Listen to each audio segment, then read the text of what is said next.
What you doing out in these streets, Lay Roo? What you doing out in these streets? What you doing out? What you doing out? What you doing out in these streets? What you doing out in these streets, Lay Roo? We in these streets. All right, are we gonna go? Yeah, let's try. Let's try. Let's see what happens. No fingers crossed. Christmas. Let's fucking go. Vara Christmas asseblief. Ja, Jesus. Yeah, man. But yeah, like I was saying off mic, well, it was on mic but off mic, but like you are like the what did I call you? The internet. You said the pioneer of internet radio. Yeah. I said I shall take it, but it's not. Look, it's not just me. It's Nicky Lauda. He's and Mother FM. Nicky Lauda is the founder of Mother FM. Oh, is he the founder? I came in the very beginning of it. I've been with online radio for about 20 years, I think. 20 years. Yeah, so it's like 2010. 20 years. Yeah, so it's like around 2010. Yeah. Nobody wanted to. Yeah, well, look, we didn't even have internet really at that time. Yeah. But the market was for an overseas market pretty much. And then we decided to bring it more local. I don't think anybody understood internet radio back then. No. Also with FM radio being so big. Yes. In our culture. Yes. No, it was huge, yeah. Sure. Because I initially had this idea, right? Because remember BlackBerry, no? Yeah. That was that thing uncapped internet basically. Mixed phone, no? That's right. So that phone came out and I had this idea, and I went like, yo, I was speaking to my colleagues at work, and I was like, if this thing is free internet, why can't I? Because I always wanted to be in radio. Oh, okay. I got gated a few times, like, nah, we don't want you, because I wanted to do a hip hop show. Oh. And obviously you can't fight the underground in the commercial world. Oh, yeah. It's like a weird, works but don't work, and especially so many years ago.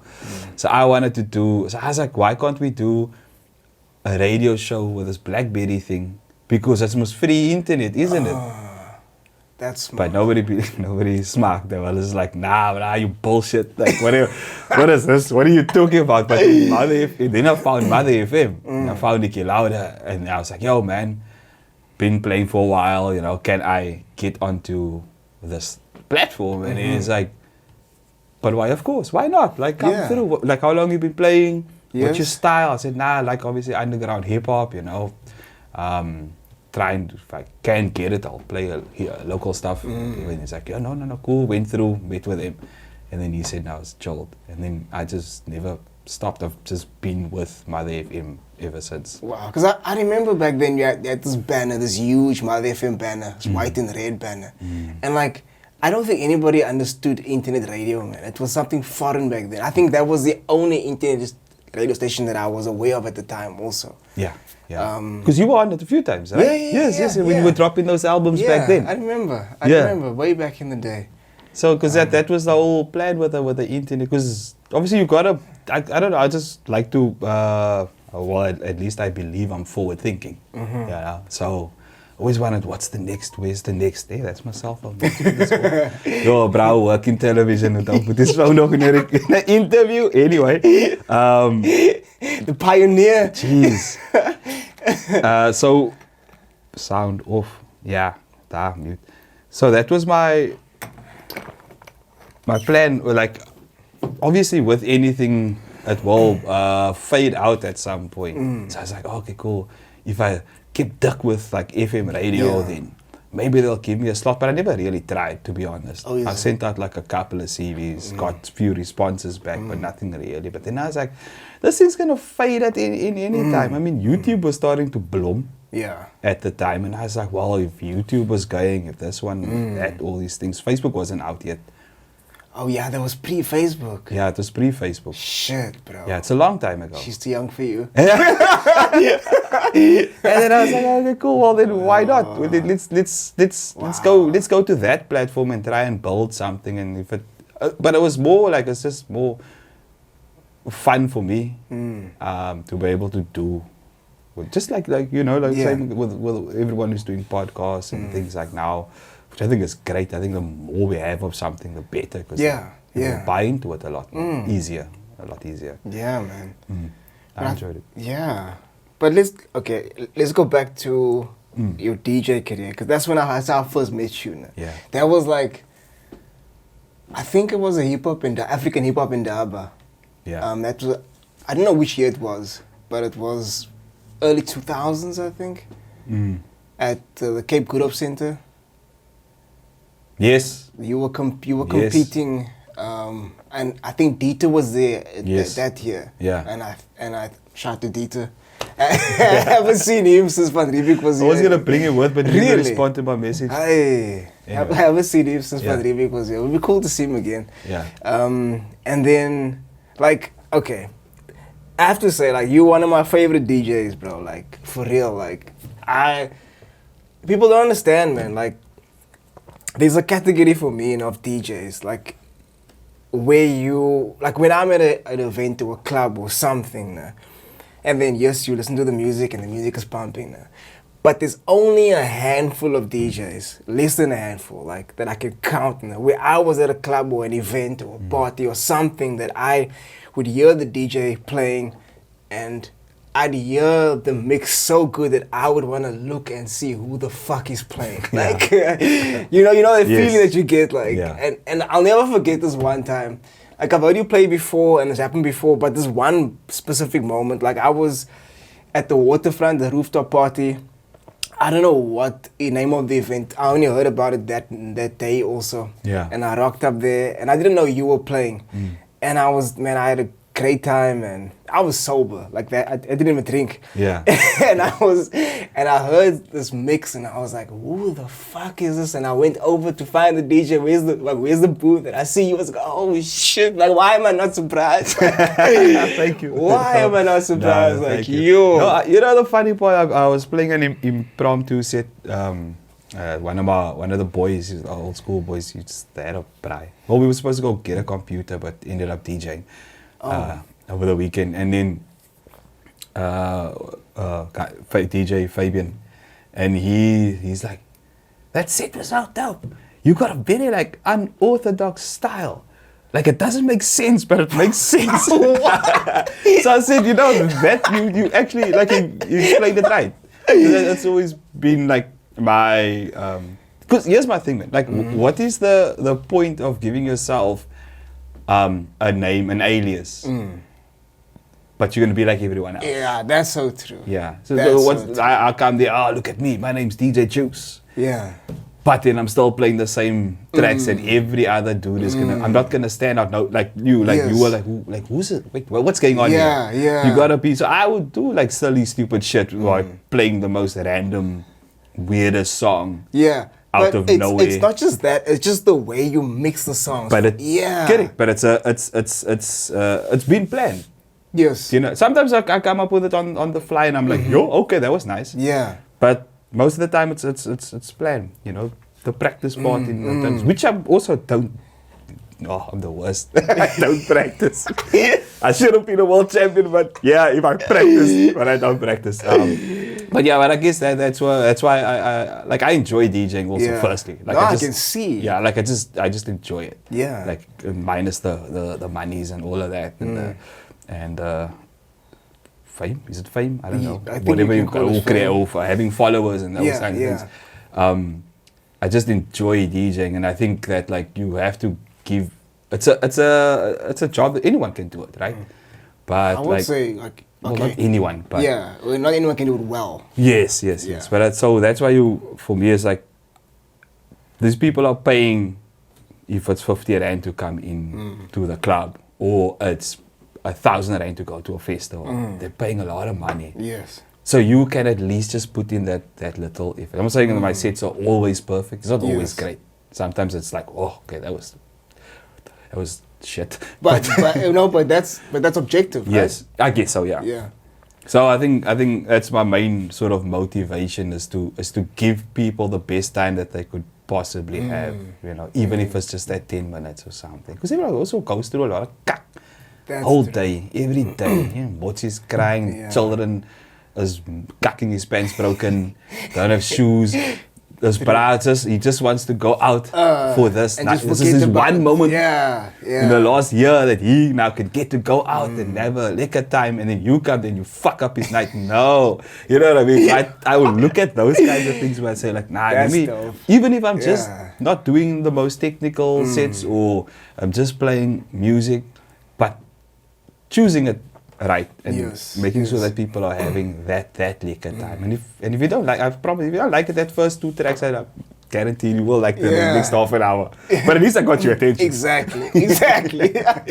You paying attention. Yeah. now. So it's very Yeah. important for me to make sure that people get their money's worth in anything I do. That's Like as dope. long as you get your money's worth, and whether it was a free thing or whatever it is, as long as like people are happy and it's like, nah, Yeah. I'm that's happy with that's that. so important. So important. People need to. I mean, if people are paying to come see, or come to the club, they are coming to hear music, they are coming to Yes. see you. Yeah. You know, you want to give them a good time. You Yeah. want to. There must be that good exchange. Yeah. Like, I'll give you my money, but show me a good time. Yeah. Yeah. And also, my background is a battle DJ.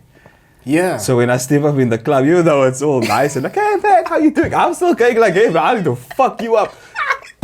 Even though I'm playing the big opening set, I'm playing the end set, but like all you guys are battling everyone. But you know, it's friendly. It's not like arrogance Yeah, or attitude yeah. with it. It's more like I still keep that's still in my head. It's like so if Lay Roo comes up and he's dropping the illest track, kinders is everywhere, it's moving. I had to go, yo, man, bro. I need to step up my game here. And that's when I'll come to help you like, yo, bro, competitive drive, that was yeah. some ill shit. Okay, that was Yeah. just, but like, I gotta come up now. Yeah, Because yeah. you know, That's so I dope. have that also have that. That's that dope to still have that spirit. yeah. So I still have a lot of the battle spirit, even though I've lost every competition with the lost. Don't put out there in the streets. Don't put it out It's there in okay, the people streets. know, it's fine. You know, like yeah, that's my sneeze. I love to compete. Yeah, yeah. I know I'm not the best battle DJ, but I can scratch and I can Yeah. juggle and I'm just lazy and I don't practice. Okay. But like everyone, it's fine. Okay, going back to the African hip hop in Durban. Now, Yeah. What year was your first competition? Your first one that you competed? My first competition ever. No. For African hip hop in Durban. Over in Daba. Could have been 99. 99. Could have been 99. Okay, no. I only met you like in. I know it was. It was either 99 or it was 2000. It was one of the, it was Okay, that, like that somewhere there. Okay, no. Yeah. Then I probably only stumbled upon this event. Maybe. I know it was a few years after that. Yes. I definitely wasn't your first Yeah. one then. Okay, Well, so you yeah. back in 99, 2000. Somewhere around there. It could have, Is- might have been a little bit earlier, but I think it was in that, it was definitely on the crux of that changeover, the 2000s. So it was somewhere there. Is it? Because they were originally just B-boys. Oh. Yeah, obviously they had all the DJing Yes, stuff, yes. but it wasn't a competition. So it was just B-boy event. Yeah, it was B-boy and then the graphs and the things happened, but Yeah. it was mainly about the B-boy. Okay. So then the DJ thing came in after, or like somewhere there in that time. Okay, because the Friday night is from what I saw, it was MCs and then the DJs, and then Yes. the next day was It was the the B-boys B-boy, and the big event. Yeah, yeah, It was always the big the event. big event. Yeah. Okay, Yes. I got Yeah. you. Yeah. It was always fun to be there. Like, Now it was great. the vibe was always awesome. Like and what I liked about it, man, like the whole battle DJ sense, it was like a story you were telling. Yes. Like, you know, Yeah. it wasn't just you were banging out tracks. Yeah, and it it was just- vinyl also. Yes, it was vinyl days. Yes. Oh, yes. man. Yeah. So yeah, no, that's the whole point. Also, like I mean, like obviously guys like Technique and Kodak Solar and all that. DJ Willie, you know, we all come from the same era Yes. of competing DJs, and that was the whole thing. You know, it's like we're still friends actually. We still talk, we still Really? have a top or whatever. Yeah. You know, there's no thing as in congratulate beef, each other or yeah. anything when it happens, because you're the best. Yeah. What must I do? Yeah. Obviously, I'm gonna be sad. I'm not saying like I'm not gonna cry. I was crying. I cried, baby. I cried a lot. Really? Yes, bro. It's difficult if you're didn't know competing and you put your heart and soul into something, and you did it, and also like you this close, and then you get knocked out by a technicality or something. You're just not great. It puts a strain on you. It really does. So of course you walk away and you're like, oh yeah, man, but it does put a strain on you. You're like, yo, because it's not something you do in a day Yeah, a it's week, months of preparation. Months of preparation, cutting, and that time it was the record, so you had to put, so you know these. tape. Yes, the tape. You had to put the tape on the record, so you had to like now you must got your cue points. Oh and yeah, now all this. It's still difficult. It's a different difficult, Yes. but like it's easier now. Back then you had to put stickers under the needle, which was so frustrating because the moment you put the sticker down, the needle moves, so you miss the mark. So you don't hit the sample Yes. that you want because it's just now you come to the thing is sometimes it's like a hot night, so then your sticker gets sweaty, Holy so then it shit. moves by like it's like a light, the grooves in a record, so it Yeah. moves to maybe the groove before or the groove back, so when you put it on, it goes to some other shit that's got nothing to do with your set, and it sounds like cut. It's happened to me a many a time. Then after that's why I just give up. I go like, I'm sure there's like 1,000 pictures of me looking like this. Just like actually. I never even took into account the temperature. Yeah. I never even took Because sometimes that the glue on the sticker moves. because of the moisture moves. Yeah, then that glue just Yes. if it's stuck, it can happen. It doesn't happen a lot, but it happened to me, and that's why I know. Like I was like, and now also if it moved back, now you sit with the glue in the groove. Oh fuck! So the needle gets stuck there. Yeah, and then it does.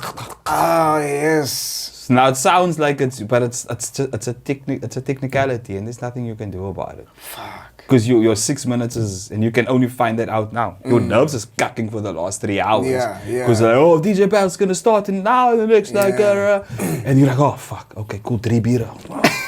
And by the time you get sweaty. but that's exact that lyric. That's why that lyric is so. Yes, it hits, bro. Because it's just like, you clammy, man. Yeah. You're wiping, and also the lights as well. The lights, and you're just like people, and now you get like your supporters coming. Yo, bro, you're gonna win. Bro, you're the man. And you're walking up with taking your hand also still, and yes, and now it's like, but they all there, and they're hyping you up, and they're just like, yo, bro, you're gonna win tonight. Yeah, it's your thing, bro. You're gonna oh shit, and you're just like, yeah, you're confident. You're like, I got this, but also now you look and now you see, man, here's Willie again. Damn it, here's Codex. Here come technique. All right, I just calculated because you're doing the math. Yeah. Now you're like, here's on cue also. Damn, it's all headliners. Yeah. So how do you? I was there one year when Willie won. Yeah. Yeah, Willie won. I think I don't know if you came fourth that year. But I remember that night. He was dope that night. He was. Because he is. He was flawless. No, he is. No, like, man's, I also like, I was one night at, I think it was that time called Cinnamon. Yeah. I didn't know him then. Yes. I'm just sitting and listening to the music. He was like the opening DJ. Yeah. Which is so weird because now that I know who Willie is, like, why would he open? I mean, he's a closer. Because he probably had 10 other gigs. That's true. That's probably like just having his warm-up set there, Yeah. And then I was sitting and I was like, wait, man, who the fuck is this? And I looked and I was like, bro, I took his hand and I was like, that was dope. And it's like, nah, thanks, man, thanks. I remember, like, I never forget that. Yeah, me and my boy Technique, because our crew was more stylist destroyers. Oh. Yeah, so we're a turntable band, whatever. We're still trying to be like practice here and there, whatever. But he's hardcore. Like Tech is like one of the best scratch DJs that we have in this country. Yeah, me and him will go to the battle and they will be like, so we'll practice, I'll practice by him, he'll practice, come to me, and then we'll go different routines, whatever. Then we'll come to the battle night and we're just like, why do we do this again? And he's like hella dope. Like he's like he's very he's the DJ for Cream Machine. Oh, is it? Yes. So Tech is like we're obviously very well known on the underground and in the commercial circuit. Yeah. But, like super dope scratch DJ, but for the two of us together, it's probably not a good thing. we rock a party though. That's dope. Yeah, but yeah, he's killer. But he will also also tell you the same thing. It's just like, just the nerves. The nerves, yeah. They get you. Well, I don't even know. Like for me, I won my first DJ competition when I was I think I was 16 or something like that. Really? Yeah, at this club Lay Roo. No, Lay Roo. In Salori's Pass, the Grapausa. I heard about Lay Roo. I've never been there, but I heard about it. Yeah, what's his homeboy's name? Selwyn Bartlett. I went to Syndicate. I was going to go buy records. Oh. Or I was buying records and then I Selwyn. remember that store. So isn't around anymore? Is Selwyn, yes, no, he's is- still around. No, the store. No, the store is Yes, closed many the moons store, ago, yeah. And then he was like, yo, there's a DJ competition. Do you want to enter? And I was like, okay. Like one. And I was like, Wow. man. Well, I won the first round, and then the second round, the finals, I came second or something. Which was very proud moment because I went up against this, at the time, the DMC champ. Oh. What's his name? Crazy A. Okay. So he was before already D was Yes. champ. He was also DMC champ. Okay. And then I went up against him, but he was mad. And then I was like, oh, and he had on his jacket and stuff. And I'm like, how the fuck do I go? Well, Pusgat. He's a big man also. He's a big guy. And he's like, oh, no, doing I know none of that shit at the time. I knew what I could do. I was Yeah. mixing and I know I could. Because remember, I was doing this rap group Yes. with Nigel Mokel and my brother. Yes. Yeah. So then I was like, well, I've got to come with a different skill here. So I did a little bit of like, chick, chick, chicky, chicky, chick, wah, chicky, wah, wah. Oh, back then it was cool. You know, that was the sound back then. And then I did that a bit, and then I did this rapping thing on the mic, and the goodness, and then I won, and I was like, oh, yeah, Joel, I'm not even old enough to get in the club. Whoa. That Yeah. must be so insane. No, it was, but you only realize those things afterward, because I was just like, I don't know what the hell's going on. You know, your brassa, they're older, they're driving you there, they're like, yeah. I almost missed that gig because they were supposed to pick us up, but then they didn't. They forgot us at home, me and my brother. Whoa. Imagine. Yeah, they forgot us at home. And they were like, where you? Ja, waar jullie? Waar zou zo pad naar de club toe? Nee, zie. And they were almost, I don't know, they were on the end somewhere, and they had to turn around. Whoa. And they come fetch us. Because that's the whole reason why they're going to the club anyway. For you. And then forget you. And then they forgot us at home. That's crazy. I didn't have a license. 16. 16. Yeah. How you gonna get I there? don't have a car. Yeah. My mommy don't even have a car. Yeah, what am I gonna do? Yeah. How you gonna But get it was there? nice. I was a cool experience, and that's when the whole like DJ battle thing. When the whole birth of it started. Yeah, but then I also got hot-headed. Really? At 16? You know, I won that. Then there was another small competition. I won that. Then there was another competition. I won that. So obviously you're thinking You were you're just dope killing. shit. Yeah. You're dope shit. Like you're just like no one can beat me. I'm And then you come to the real competitions. You come to DMC and you're like, I should have stayed at home. I should have studied more, master. Yeah. Why did I listen to? Damn it. Oh. Yeah. Then you get to the real comps, and then you were like, oh my god. Yeah. But like, I mean, I did well there also, so I'm not Nice. complaining. Yeah. What was your first year DMC? My first year DMC, again Willie. Anyway, so was and his brother Thurston. Oh, Thurston. I remember Thurston Yes, also. Thurston's a legend. So it was, I went to first round. I won that. I didn't win. There wasn't a win. It was just Okay. like You just beat, you went through. next three is Yes. going through. Next three is going through Yeah. like that. Then we got to like, I got to like semi-final or quarter-final, somewhere around there.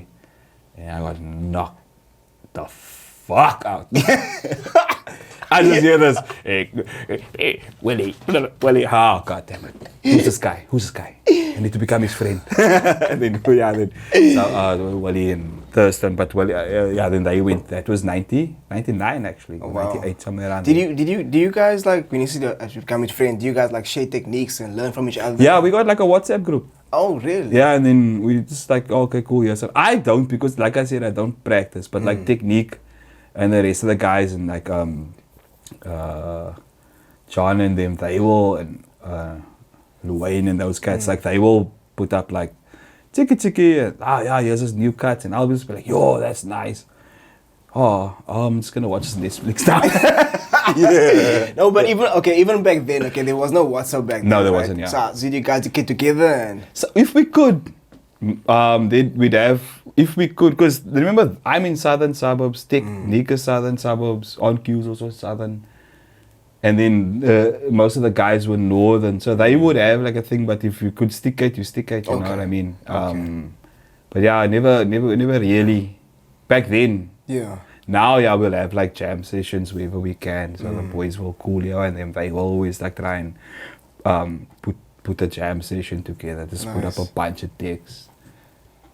Beer. Do you guys ever record those sessions though? I think it's online somewhere. No. It has to be. It has to be. I don't know. We never record. It's like, you know, the usual with your cell phone Yeah, there. yeah, yeah, Your own little WhatsApp. Yes. Where Codex will have something there about like, what's a PC Electronics. So there'll always be like a scratch jam session there. So like everyone will kind of meet up there and just randomly check out what's new, the new gear, what's happening, what's popping, scratch, talk a bit, what's up, and then because everybody's got we old now, man. So everybody's got their own lives. This one's doing that. Maybe he's only got a half an hour because he must not drive to Paul to go play a gig. That one, you know what I mean? Yeah. He's got children, so they don't. It's not. But you try your best. It's, I mean, It's not the same anymore. it's not the same, yeah. Back in the day. Yeah, when you could like go For hours. For hours, yeah, it was no Some wife, sleepover, no yeah. children, no, Yeah. you know what I mean. You're Yeah. 20 years old. It's cool. Yeah. You can jam as hard No as you want. responsibilities. No responsibilities, yeah. Now, like even now, teaching is a responsibility. Teaching is responsibility. It is because it's more of a business now. Yeah. No, that's true. Then like even the battle is a business. I have to win this, but and so that hopefully I can use this in my profile and my platform to create and get the next big gig Yes. or get to play at these nice festivals because it's gonna go in my portfolio. Of course. So which puts on more stress, not fun anymore. It's not fun anymore. No, but I think, like, the moment you stop having fun and Yeah. then it becomes, then you start thinking about the nerves and Yeah. I think if you think of it like fun, I think that's when you're more loose, isn't it? And you just go at it. That's firmly what I believe. I think it's best that you take it serious. You have to. Whatever you do, you take it serious, but you mustn't forget the fun element. Yeah. Like I didn't get into this business of media and entertainment for the money, to be honest. It was something that I enjoyed doing and it kind of just led me from one thing to the other. And you were passionate about it. Yeah. So I try not to lose that. I still, okay, cool, it's serious. Even if I'm playing a wedding, gotta make sure because that bride's got this one day. Yes. Full of shit. Yeah. You know, so but I try not to lose the fun element and I think that's probably one reason for my success at least. Is that I try to You make gotta it have fun. even when I'm filming something, make it as fun as possible. Yeah. The work is the work. Yes. But we can why can't we have fun doing Like this I thing? was doing this one gig at Grand West, and then afterwards, because Malum was there, Yes. and Malum asked me, "Did you have fun?" Yeah.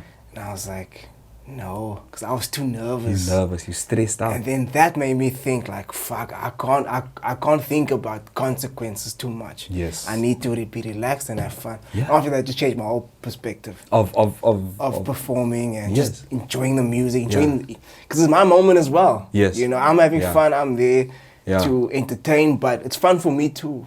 I got to think about that. Yeah, because I mean, also like people coming out to see that. Yeah. They don't want to see a stressed up, Yeah, it was dried out stiff, brah, and on the stage. I want to Yeah. see, this brother's enjoying it because Yeah. if he's enjoying it, then even if they know you or don't know you, but he's enjoying it, so yes.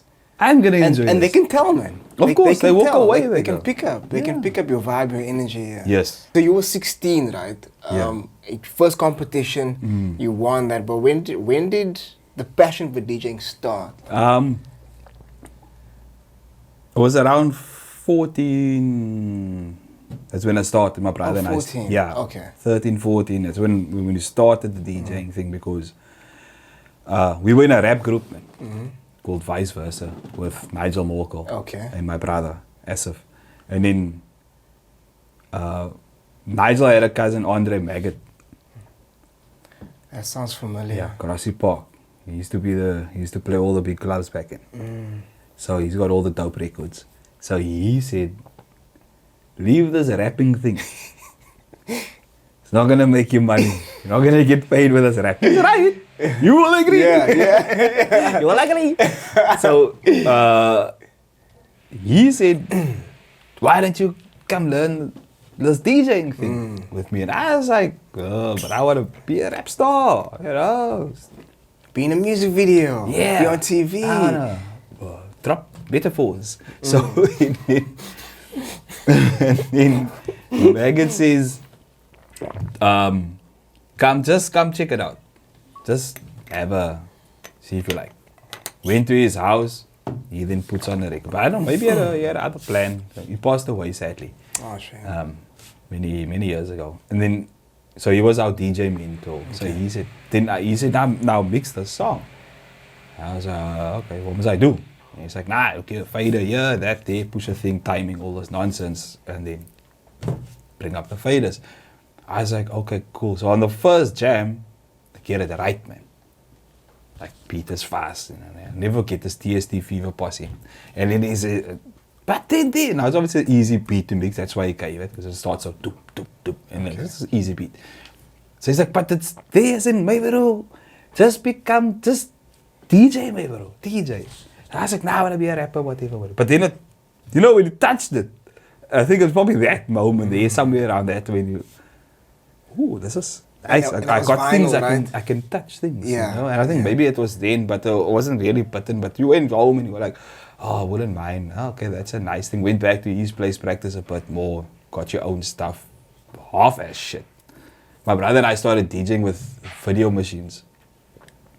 Wait, yeah. What? Yes. So how? Explain that. So so he teaches us the DJ thing. We then, my brother and I decide, let's pursue this. Let's try it out. You know. Of course, you come from artery, don't have money. Your mother and your father they're not gonna pay for shit. The fuck, they can't even buy you shoes. Why are they gonna shave? Okay, not that bad. Okay. But you know what I mean? It's like, look, there's no money. Like we are struggling here to keep everything. Yeah, Calipero's not gonna buy you things you don't need, basically. Yeah, they're not gonna look here. Here's the main things. You got shoes, you got clothes, you got food, you got a roof, you go to school. School, yeah. That and luxury and spoils and stuff. But you want me to buy you what? Equipment. It's about fuck. And it's expensive. Yeah. And my mother never liked this bullshit. Yeah. She was like, because her thing was, mothers are very churchly. Oh yeah. Very religious, right? Was. So she, her thing was like, but you're gonna be in and out the clubs. Oh, she thought the drinking, all that stuff. So she was kind of very protective of that sense, kind of like, look, I don't want my children out in that environment. My father was still alive at the time, so he was like, nah, fuck, the ladies want to do something. Let them do. So he bought us this like small amp, second hand from a thing. Don't tell your mother type thing. Oh yeah. And I mean, okay, cool, we got this. And me and my brother sitting there in the room, just like watching the amp, as if it's gonna do something. You're right, they got a new thing. You can't use it. There's nothing to plug into it. Oh, what are we gonna do? How are we gonna play this thing now? Somehow, we got some stupid speakers. We want to start this doing things. So my brother and I used to throw house parties. So now we're talking about, now we're in like 15, somewhere around there, 15 years old. So we bought, what did we buy? Oh, so a long time ago. Oh yeah. So he then says, okay, cool. Now we're gonna try this DJ thing out. But how are we gonna DJ? We don't have money. So we were always hustling back then, my brother and I. So we then decide, okay, let's host our own parties. You charge like 5 rand. Oh, that's stick it to the jaw. Plus we had my uncle was dope, so the lighters could save me. so everyone came to our party. Like everyone. So we threw this like epic parties. It wasn't as bad as, what's that movie? Which one? The one where they burned the whole house down. It wasn't that bad. What's that movie, man? I can't get it. So we decided, okay, but now we don't have decks, we don't have anything. We got an amplifier, we got things. But we had a VHS machine. Okay. We plugged that in, so we used to record from 0 Hour Zone. I remember that yes. show. Fuck. And Electric Circus. Yo. Yes. Was it SCBC 1? One of those. Yeah, yes. taking me back now. Yes. So every Friday night music. That's correct. So we used to record. 8 o'clock. Yeah. Sit up at night and record all the music videos onto VHS. So my uncle, where we had the parties, R.I.P. Yo, everyone's dead. So then, so he. That's true. They're all dead. So we had a video machine. Oh, My bra, Garth Stevens, had a video machine. Okay. So Garth had a car, and then Garth used to take us around with equipment to the parties.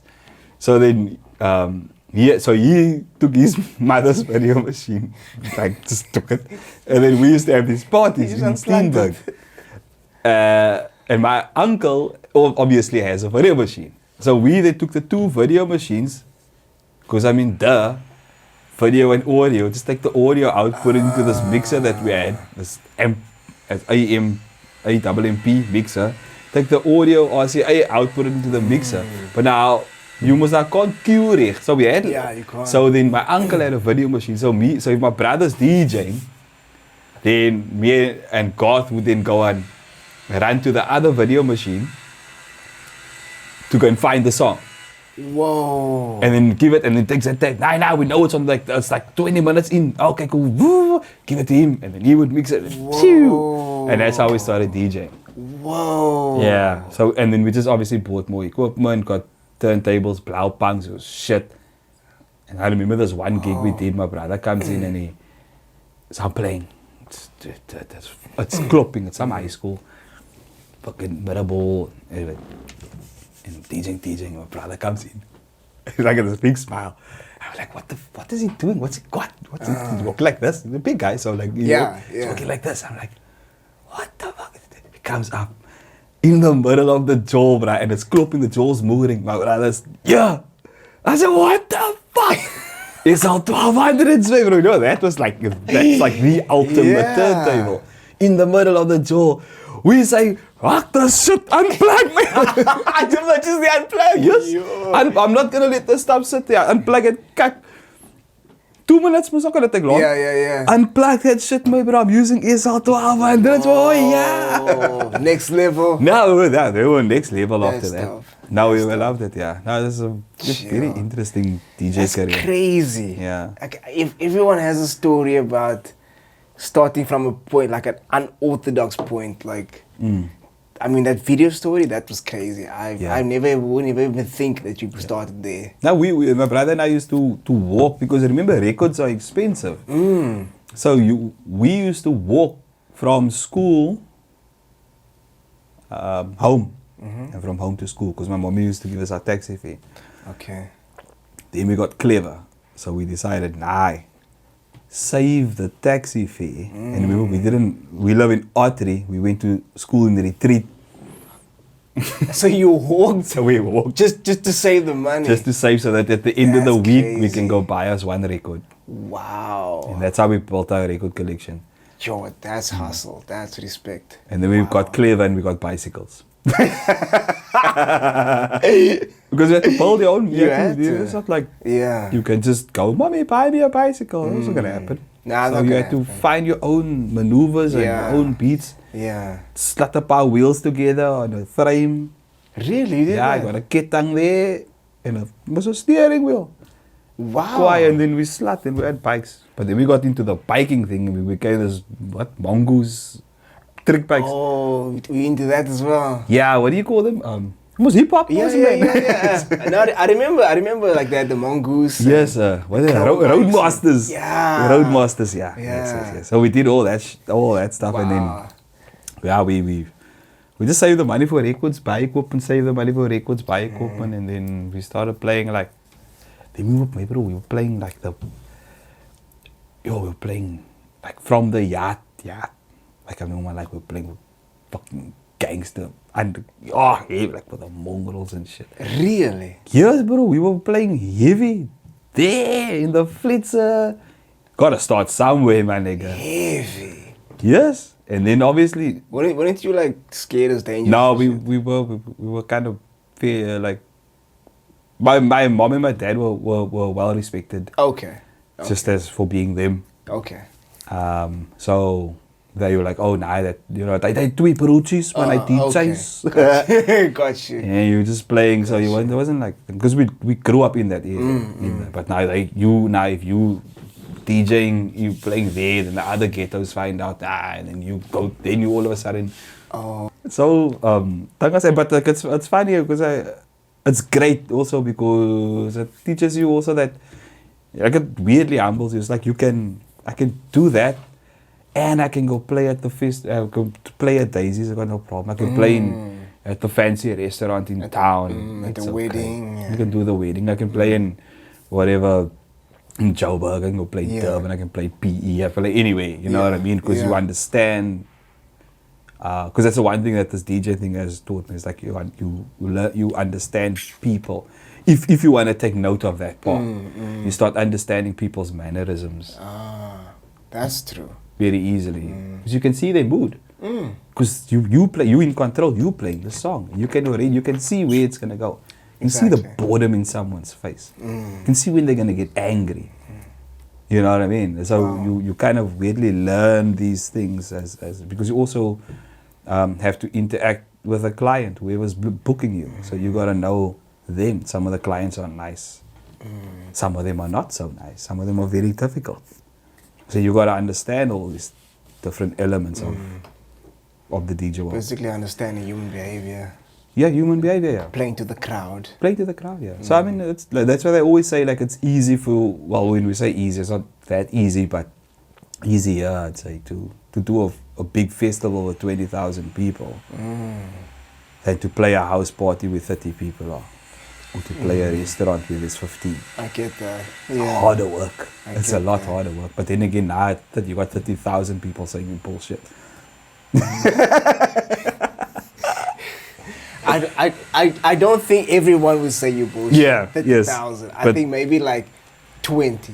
Yes. Because everyone's in that vibe. Everyone's there for the same purpose. Yes. To have a good time, to dance have a fun time. out of their minds. And Yes. a lot of them are high or drunk also. Yeah. And they just want to have a good time. Yeah. Everyone's in the same vibe. Yeah. So you just want, but that's the thing, is like if you try and if you learn those mannerisms and those kinds of things, and you do a little bit of research on just the venue in itself and who goes there and, you know, the age groups and what am I dealing with here, that will make you stand out more. Like you don't have to be the ultimate. You know what I mean? Yeah. You'll be great. You'll be Yeah. good. You know, it's like, yes, I had fun. I don't know what his name is, but that was good. Yeah, that was good. They probably won't even remember you, but they'll remember that moment. That moment is. And that for me is more than enough. That's so true. Yeah.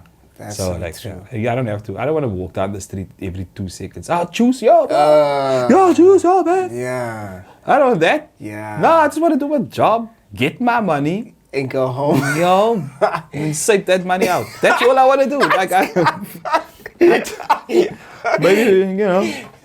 So then I don't want to, like, this fame people. They're running around. It's like, oh man, they can't even have your world is not private anymore. Who wants that? Who wants that? Seriously. Well, you get people who want it actually. Yeah. You get people who want that attention. Yeah. Everywhere they go. Yes. I mean, we all want attention.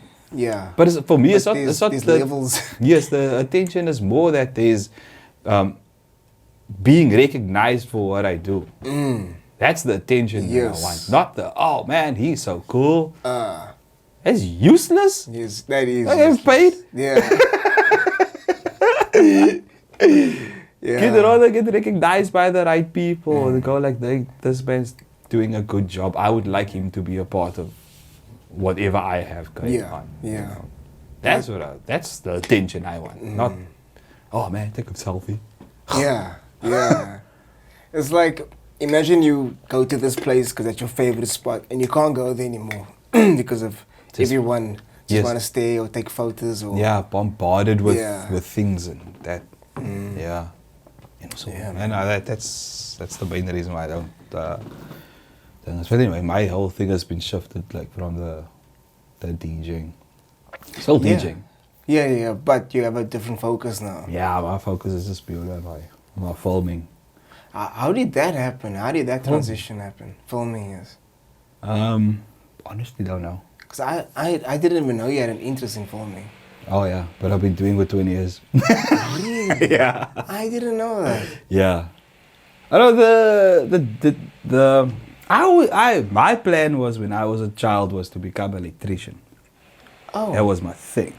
I want to be an really? electrician. Electronics. Electronics, that's my thing. Which I did do. Okay. Very short period of time. Was into was a satellite technician. All that stuff. So the interest in I was a barman also. There was a Okay. rakpakker, don't forget that. A what? A rakpakker. What's that? Back the shells here, Pick n Pay. Man. Oh, a rakpak. Okay, got it now. Got it. Yeah, Afrikaans. Okay. No, so but the television thing, it kind of just weirdly led my journey. It just kind of one thing led to the other. I guess it was always like that for me anyway. Like this is kind of weirdly go with the flow, and then you'll find your rhythm, and you'll okay, Just cool, let's go there. Organically. Let's see what happens. Well, I don't like that. Let's Yeah. go there. But I studied sound engineering, Okay. just like I studied electronics. Okay. But electronics was getting boring. I couldn't deal. I was so bored, and it's my first job. They made me fix a video machine, but in the two dials where the tape goes around. So the one is vertical and the other one's horizontal, and you have to get those lines to match up in order for you to get a clear picture. Otherwise, that's why when you always see that old school where there's this line that runs like Oh that. yes, yeah.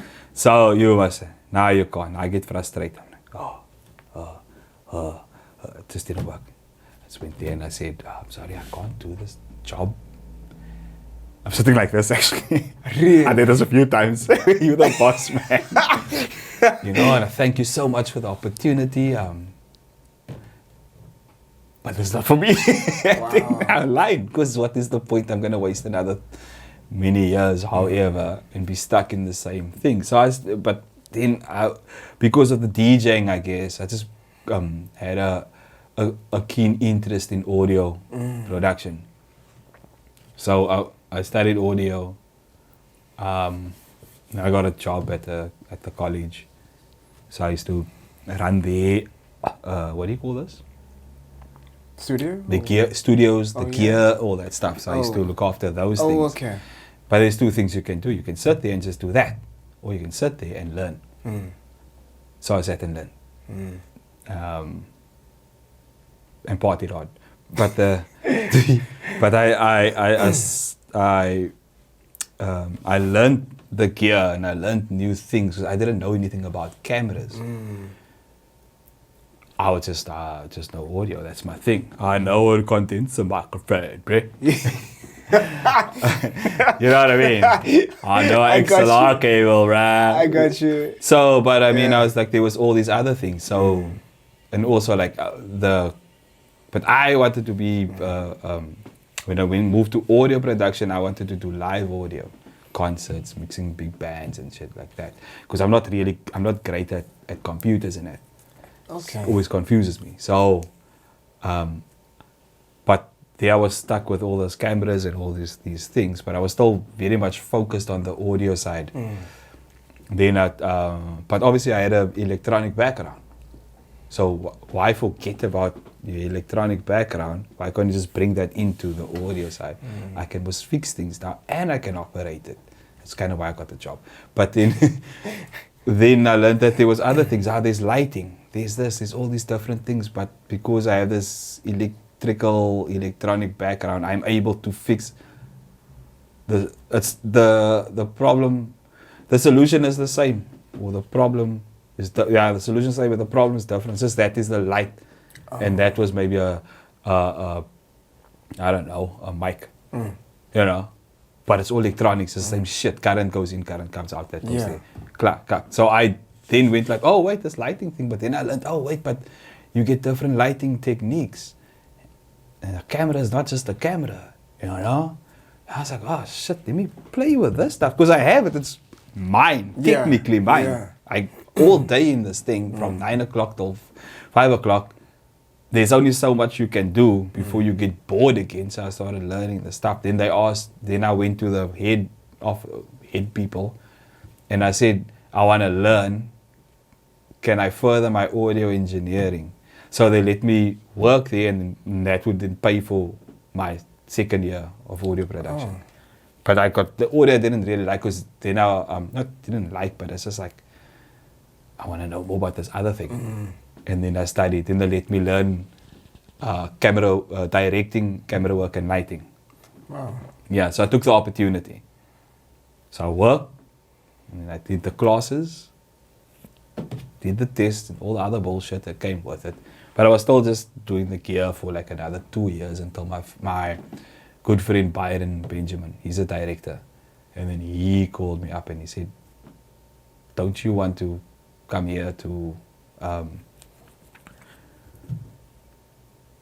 Octagon Clockwork Zoo? And then they said, I said, well, for what? He said, nah, I run the gear, but like you never know.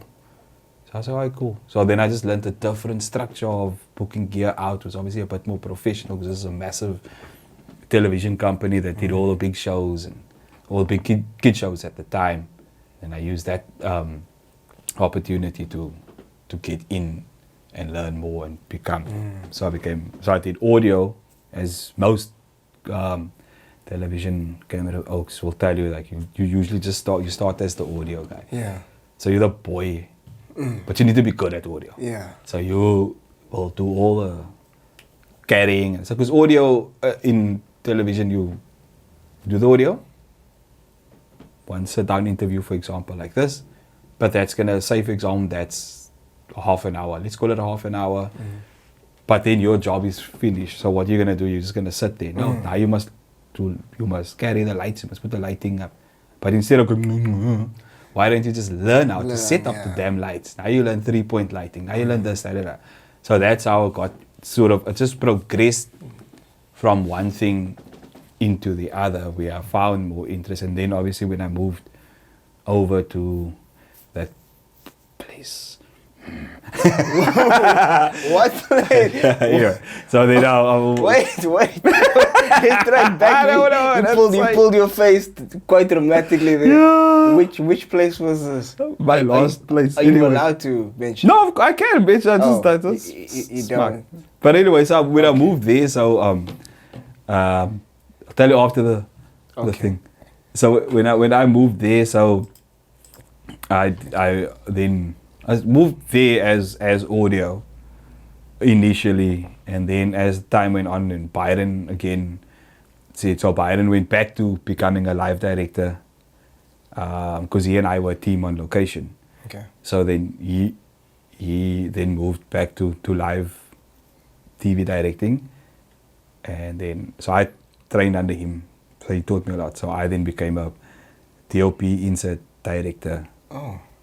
From that point on. Okay. But knowing but because of all the things, I just went like, look, there's no point in, like when, everything is a stepping stone most in life. So I just took all but I just kept everything in the same. Yes, same direction. So. Yeah, so even when I was working at that other place, I became a DJ on a TV show. Yeah, because I was like, well, I'm a DJ and I work in television. Why don't I just become a DJ on a TV show? What show was this? A show called Keeping It Real with Precious, SABC 2. I'll never forget. I don't remember that show. Oh, is it SABC 2? Yeah, SABC 2. When was? How long ago was this? Sure. 2008. Sure. 2005. No, 2005. Lying to you. So 2005 to 2006. Wow, that must have been an interesting experience. That was great. I loved it. Because it was one of those things that I always wanted to do. It's just like, tick the box. Yeah. Okay, cool. That's an achievement. Yeah. It's nice for us. And then I moved on from that TV show. Thinking I did a whole bunch of other shit. I can't even remember. Yeah, so I kind of did all of it.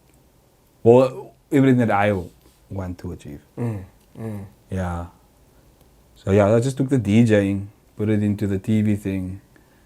Well, they asked me, and I said, yes, why not?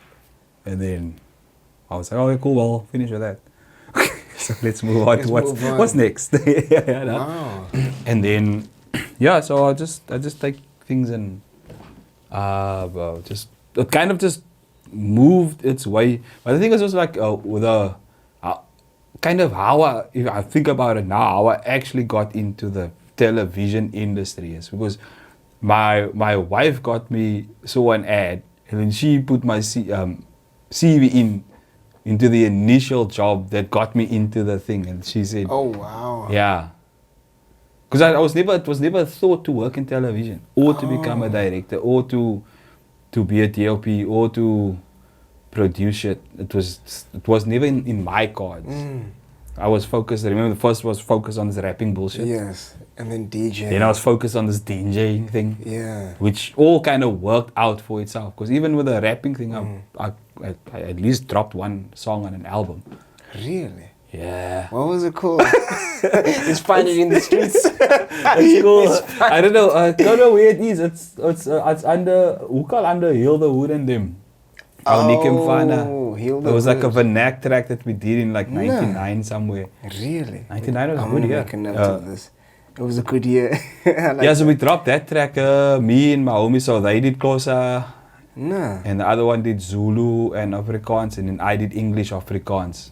So we were popping off the Vernac shit since back then. I want to see if I can find that track. But I wish I could find it. Jesus. Yeah, I want to know what it sounds like. It was kak funny though. It was really funny. No. And that's why people liked it. But I don't know what happened to the track. The crew just went their own separate ways. Sure. But I took all these different things and I just added it into whatever the next phase of your life is. Obviously, you get rid of the shit Yes. that you don't need. that you or- went like, look, that didn't work out, or that person is not great for me. Yes. They must now move. But you take the good and you added that because it's life skills. Yeah, it's exactly Yeah, that. so it's exactly what I did. Even with the packing of boxes, in the shops and that, like that skill comes into play. Like because of course I with the work I do, I travel a lot, like a lot of overseas trips, all this, and you have limited luggage space, so you need to know how to pack your shit properly so that it don't get damaged or lost, and get it to Mauritius or wherever you're going, or Yes. even if it's just to local here. Yeah. You need to have, because it's small, lot of things. I need tripods, lights, I need audio gear, I need boom mics, but if you are a two-man crew, those things all need to be packed properly because your luggage is limited. Limited, yes. So that's where because I always make this joke with the guys, but they think they don't know that I'm serious, and I always say like, no, bro, I used to pack a rakpakker. Don't worry, I got this. So they always leave the packing to me. And especially if you get to Joburg or wherever, and then you get your hired vehicle, and the people who hired you the vehicle gave your car this small. But your luggage is this big. Yeah. Because you're here for a week. Shit, man. Yeah, you got your clothing, you got your camera gear, your audio gear, you got lighting kit, you got all the shit, and this has got to fit into a boot because there's 4 of you. Sheesh. Well, where are we gonna sit now? Yeah. Yeah. So you take these life skills and I just add it into wherever I can. Thingy, yeah. Get into CAC or anything. No, you're not gonna get into CAC. No one's gonna. No, get get you into CAC. No, not gonna get Okay. into CAC either. Okay. It's old. It's done. It's finished. I just don't smack to, you know how. To relive it and go over it and it's You know, exhausting. it's not even me. It's but you know how the internet is. Yeah. And I don't want to be a whatever you call that thing, but sadly I do have a bit of clout. So if I say something stupid, I know it's gonna become it could become something which I'm Yeah. not in the mood. That's why I keep my shit separate and keep it away from everything. You know what I mean? People in the DJ world don't know I work in television.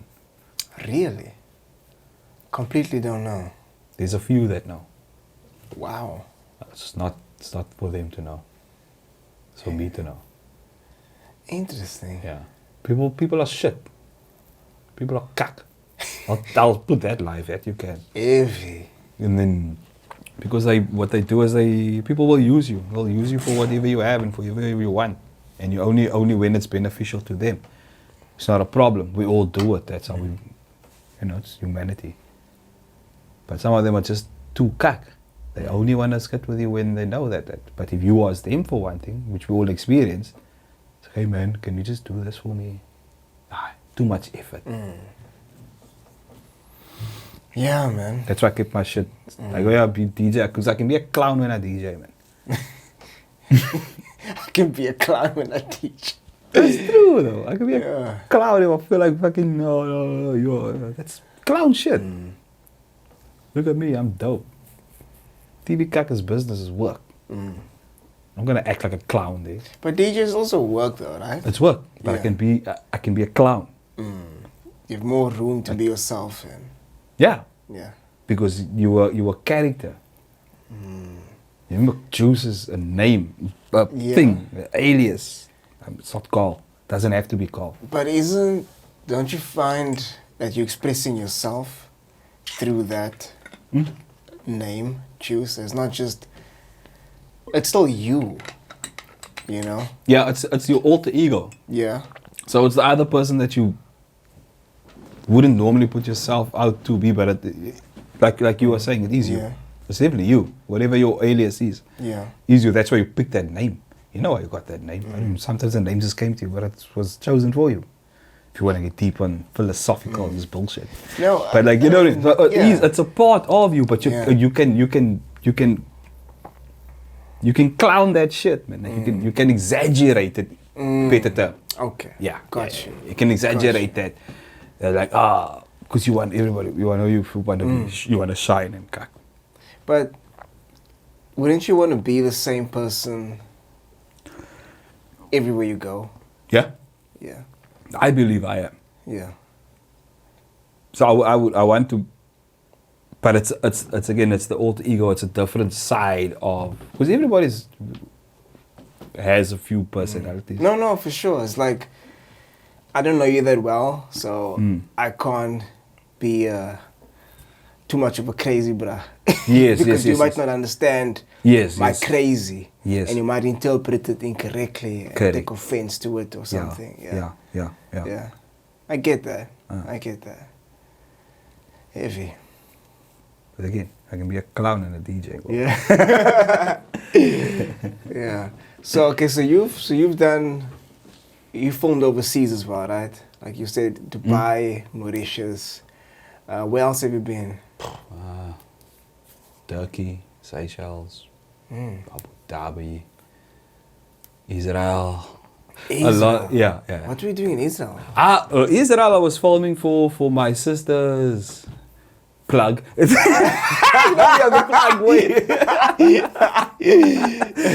my sister has a tourism company. They do holy tours, pilgrimages. So they tour. Their tours go to like Rome, Italy, France, Portugal, I think, and then Israel is their main, because that's the holy. Yes, it's a pilgrimage. Yes, so Yeah. it's the Holy Grail. Is it their own company? Yeah. What's it called? St. Gerard's Holy Tours. St. Gerard's Holy Tours. Yes. Just plug that shit. Yeah, plug that. Yeah. So her and her husband owns that company, Okay. and then Sean said, "Why don't I go with him?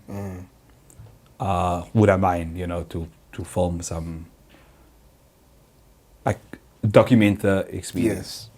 Which I did. Great. How was that? Amazing.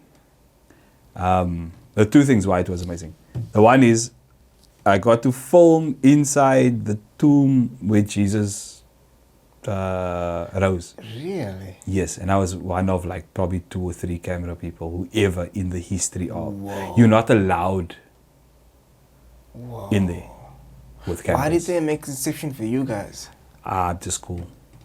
Wow. Because you were Juice. You were Juice. No. What about your DMC? No. Rip.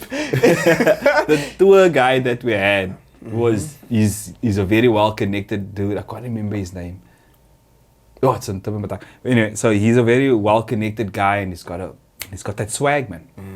So he then spoke to his people and went like, "Yo, means no. Also, luckily, I had a very tiny cam, so it wasn't intrusive. It wasn't Okay, it wasn't like this big, massive. Yeah. So he's like, "Bro, just just walk in. It's fine, don't worry. And then he was like, no, but it's cool, you can use it. Okay. And got permission from the hierarchy, so I keep that footage, it's sacred. Wow. Sacred. I get it. Yeah. I get it. Nah, Yeah, and then the other Yeah. part of why it was wonderful is like you get to kind of walk the journey. So you get to experience and you get to see. so you basically on the pilgrimage as well. Yeah. So You filming yes, everything. I didn't go there to coach all. I was, Yeah. yeah. So I had a wonderful time. Like I mean, you learn a lot. Is obviously, and you know, as a child, all these parables and Oh, yes. and Bible stories that you learn. Or yeah, as a child, you almost get to see and experience. So you follow all of these things, like the River Jordan, all those things like this, and you're like, it's actually real. Like in the beginning, you're first like, yeah, whatever, it's okay. Let me just, and then you get to go to the like all these where the Last Supper took place. The Garden of Gethsemane. You go to you get to experience all these well, for me at least. Yeah. Other people everyone has their own emotional experience, I guess. Okay. Right. So some people will be like, oh wow, okay, because some people are more religious than others. But for me it was like, wow, okay, I actually get to travel this route that like Jesus walked, where he was playing around. All these like where they turned water into wine. And you're like, whatever, can't be real stories. The stories we learned when we were kids, but now you actually get to see it. And then you get to, there's almost like, you get to experience the emotion, so you actually weirdly feel it. I don't know if it's because there are so many, like there's hundreds of, or maybe like thousands of people, and they get to, so maybe their energies are passing on to you. Maybe it's that. Or maybe it's just the fact that, oh wow, I know the story. Yes, yeah, okay, cool. And then that for me was a great experience. Also, just learning the politics of the country and why, like Palestine is fighting with whatever, and and you're like, damn, all of the stuff it's all religious, in a sense. Like you'll see, because all the places of worship, let's keep it there. Okay. Yeah. So the one is, the Catholic says, I was here first. It's one building, the place of worship. But the Catholic says, yeah, but this is mine. We were here since 1445, whatever. And then the Imam comes and he says, no, bro, this is not a Catholic church. This is a mosque. The Jew come. He goes, no, bro, it's a synagogue. What do you mean? We were here first. Think about it. And that is where all those things, because they literally all in the same space, all going for this, but the one building is better than the next one. So they were like, nah, but I won. Obviously, it's not being said, but you can just look at it and see. Because half an hour later, the Catholic Church is now a synagogue. 2 hours later, it becomes a mosque. Really? So they share the space? They're sharing. Everyone's sharing, but nobody wants to give it up and say like, but this is... It's fine, you can have it. I'll take the building next door. Nah, I want this one. We're going to fight now. Whoa. And they come with a squad, full-on squad. What is the significance about that particular building? I don't I want have to no say idea. church, synagogue, I don't or know, mosque, 'cause but we I don't know. You don't know. Maybe But it's this one specifically. maybe it's money. Maybe it's location. Maybe it's that because all tourists go there, and so they gotta come there. Or it's because that is the actual one where Jesus did the thing. So, but they saying nah, but it's not Jesus. It's whoever their belief is. Sure. So maybe it's something like that, and then they all fight over this one thing. But it's very cool to see all. But they get along, but don't get along. So it's almost like, look, don't touch me, and I don't touch you. Okay. That sort of things. Because you'll see like everyone comes with their squad, you know, like the altar boys, and then they walking down the street, and then the other one comes and he's also. So it's like, look, don't look at me. We'll look like this. Cool? You cool? I'm cool.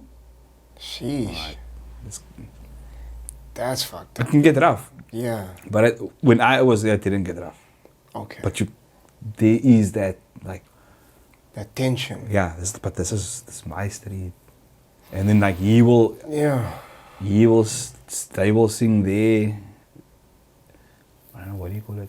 Like, yes, me, blah, blah, blah. Hey, you're coming down, but then he's letting a other remix on the other end, and he's going louder. Don't do it. Yeah, it's like that. I don't know if people will pick up that kind of thing, but I picked it up. I was like, oh, is this? So there isn't even like at this hour, this is what we do. No. I don't know. They obviously have some kind of schedule where, like, this is, you know, like, I'm sure, what do I know about Muslim culture? But like, obviously they will have their prayer time. Yes. Like Catholics will have their, you know, like our thing is Easter is a big thing, you know. Like, you know, so I think that's where they. Heavy. Yeah. Are you very religious? No. Is it? I grew up Catholic. Okay. I'm not saying I don't believe in God or any of that kind of stuff. Just not heavy. Yeah. Religious. Okay. Yeah. What was the tomb like that you formed? Small. Yeah. How this small? Give me dimensions. If you can. Just an height. estimation. Can you stand in it? I could stand in it. Yeah. The other dude was a bit down, so the height was like about what are you, not even 2 meters. I'm 1.8. 1.8. Okay. Yeah. So it was like a 1.9, somewhere around the height. Yeah. And then it was just like a small. It wasn't too small. It was big enough so that our priest would stand here. I stood at the back, and then people came in for communion. Oh. So it was 1. So 3 people could fit in. Sheesh. Very tightly. Oh. And then there's obviously a shrine inside that they made. Oh. Yeah. Like, okay. I was scared. Is it? Huh? Were you scared? Well, I mean, you're in a dead man thing. What do you call it? in a tomb. In a tomb, yeah. In a grave. Yeah, essentially a grave, yeah. Yeah. Essentially. I mean, wouldn't you be like, Did they, was that like a tomb where they buried, was that the tomb that they specially made for him? Did they explain background, or was it a tomb that people would normally go to and they go bury people there? Or? No, that is the tomb. I don't know if it was specific. Oh, okay. But that was the one that he was in. So maybe, everything else was, if they had to cut out things or they moved everything else that was around it except for that one, and then they built this entire cathedral around it. Got it. Around that tomb. The tomb was in the dead center of this big cathedral. Seeing that there's only like 3 or 4 people that could fit in there, right? Yes. Was there like a long queue to get Yes, in there? bruh. Like long. Like how we be talking about, like, is it an hour long wait or? But you know, most colored Muslim connection. So, all I know is I moved. That man said, "Let's go." When we got there should have been at least, like, it was like ants. Whoa. And they're all moving, like everyone's moving, but you gotta follow the thing. But here we went to like another route, came out there, and then boom, and then we were in the thing. Because there's all these different stops that people pray and do their thing. Okay. If you had to say a line, remember Vibe? Oh yeah. 7 times Vibe. Whoa. Remember that line outside? Shit. No, it's like that. So you could possibly wait for a whole day. People wait. Really? And they can't even get, the only thing they can do is see it. They can't get it because that is even blocked off. Wow. So there's a mass that happens, and then but then it happens around there at a certain time. But you can't even, it's guarded all that stuff. Yeah. Heavy. I must say, the Wi-Fi is great on the bus. There's Wi-Fi on the bus, my man. Really? On the fucking bus? How long ago was this? That trip I did just before COVID. So it was 2019. That was, Really? yeah, I did that. Yeah, that was 2019. And the Wi-Fi was fucking Killer. On the bus, my bro. I'm doing video calls. What's up? They're like, where are you? Ah, you know. I'm an international thing. With the Wi-Fi on the bus, man. That's dope. That's deep. That's And doing video calls. Like, how dope is that? Smooth. No problem. Sheesh. Sure. And that's a normal fucking bus? Normal. Or was it like a tourist bus? It's that like they a luxury organize? bus. Okay. But still. Yeah. You're that going is through dope. tunnels and stuff and the Wi-Fi is just mooring. Israel. Yeah, it's dope. That's It's a dope. dope spot. And I mean, if you kick it off in like these party spots, Really? some real nice party spots. Nah. Yeah, Tel Aviv. Wait, no, that's in. Where's that? Why the fuck was I there? It wasn't with that. Wait, Israel? I thought you said you didn't go to Joel. Hey, you gotta stop up somewhere. You pimping yourself now. Nah, there's a like Party Central. It's like all these places have like like party scenes. You Yeah. know, like Cape Town has our party scene. Yeah. But you can do your chilled shit. You Yeah. can do whatever. No, it's just that you don't hear about that. Nah, in the it's news or all you just hear is the war. That's all you yeah. hear. That's it. Drove past Palestine. Really? Yeah, it was gated. Like there, like security is intense. The securities are cock hot as well. Wow. Yeah. Like hot, like Yeah, like hot. like women. Like good-looking women and good-looking men. Really? Yes. Hair, booties and shit. And you're like, what is going on in this place? I'm serious. Wow. Maybe Google. Google. Google, yeah. Google a image. Tell her what? No, just say Israel security. Some, I don't know. Military. Yeah. Military. Let's see. Oh, there's some images here. Look, there, I mean, there's there. It just pops up. I saw. Wait, yes. Oh my gosh. Yes. Hold up. I'm serious. This is some. They beautiful. What is going on? How do you take that serious? Mrs. Officer. And then they're like, oh, can you see your passport? And you're like, wait, I don't even know. I committed the most heinous crime. Look at that. Hey, Arrest me. Wow. mooi ne? But this is real securities. Look at the guns. Yes, no, it's real. It's not fake. Like, Yeah, oh, look at me. For Instagram or some shit. Like, this is real shit. It's real. Look at that. Oh my goodness. Yeah, Wow. that's what they look like. And you're like, are these people serious? You see, what happens is they have to have when they finish high school, no? Yeah. They have to go back they have to do 2 years of military service. Oh, so it's compulsory for them. Yes. So some will stay on into the military, others Oh. will then move over, but then the country will at least pay for you to go and study to be a doctor, but do your 2 years of military. I didn't know that it was Yeah. a compulsory thing. Yeah. So men and women, you have to. Yeah, you go. have to. That's why they all look like that. It's all beautiful people. Gosh. Yeah. It's amazing. Wow. Yeah. Wow. I know, right? That's eye opening. I'm learning. So much. imagine you at the I'm learning so border much. of Yeah. don't know what and wherever, and you're trying to go through because you have to go through like Palestine, which gets control, even yeah. more. You always have to, you can obviously understand why yes, would for be sure. such heavy security. Yeah. Even like at the Wailing Walls, just like people walking around like this, and you're just like, what the fuck is going on here? And imagine now you're stopping there, and then it's like, It's beautiful. can I see your passport? This is like this beautiful person. Like, oh, this is a movie? Like. Yeah, what's it? Because you're not gonna take a gun serious. I'm gonna take a gun serious. Like you're like, even the dudes, 6 packs like you with the 6 packs and stuff, and it's like and the hair and things, and it's just like, I can move you, man. You can't be so pretty, man. Wow. I'm serious. Like, it's just Wow. gorgeous looking people. Sheesh. I was like, okay, well. Did you find it hard to move around with your camera? There are moments, but no, not quite. Because I know that they don't want to film at the border. No, so I wouldn't. Because I've had the privilege to be able to travel around a lot, you know. So I know when to.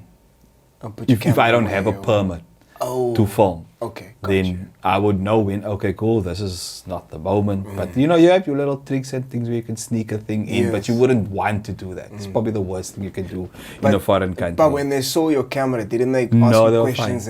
Because remember, like, it's not. I didn't move because you know the GHS 5s and like even with your cam, like it's tiny. It looks like a tourist camera. Yeah. It looks like any other tourist, looks the same like every other camera. Yes, yes. You know, it's a different story if I went with like a big hybrid camera. Oh, yeah. Then then there's a different story. Then they would be like, hey, what is this? Yeah. Did you ask for permission? Yeah. What you We're like, well, doing? what are you filming? Yeah. You know? Are you a Boom journalist? mics and things. Yeah, are you a journalist? Like. Yeah, then it would be a different story. But it's a little. Yeah. They tiny. You're still shooting 4K. Because even like restaurants here, for example. Yeah. If you have a tiny camera, it's easy to film. They'll allow you. That they'll say it's easy for them to say yes, than if you come with a Musa camera. Correct. Because if you tell them, it's like a cell phone. A cell phone, yeah. Then if they then it's fine. Glorified cell phone. Yeah, it's basically. But like yeah, that. there was a couple of times where me and the homies got gated. You know, like, no, you can't film. But then you do this. I mean, your cell phone can film great. This thing can film lekker. Yeah. Cell phone, what's the difference? Could have just used that. Same. Yeah, exactly the same. Still getting 1080p or 4K or whatever. 4K, yeah. Phones are as intelligent as cameras are. That's true. So it doesn't matter. It's just domheid on there. But I mean, I can understand. I can film it, yeah. It's just optics. Yeah, I can plug a mic onto that thing. That you can, yes. And I think also like they're thinking about the guests. Let's say it's the clients. You don't want to, because maybe the clients get unsettled because you have this Musa camera now.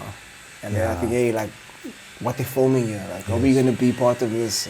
Why are we filming? Yeah. Oh, I'm here with my scallopy. Like, nah, you can't put this on camera. You know what I'm saying? Like, yeah. Well, maybe they just worry about where it's going and they're not getting paid. Yeah. Exactly. Dumb shit. Just pay, you're still getting advertised It's all here. about the clout. The cloud, my bro. The cloud. Everything goes to the cloud. Everything.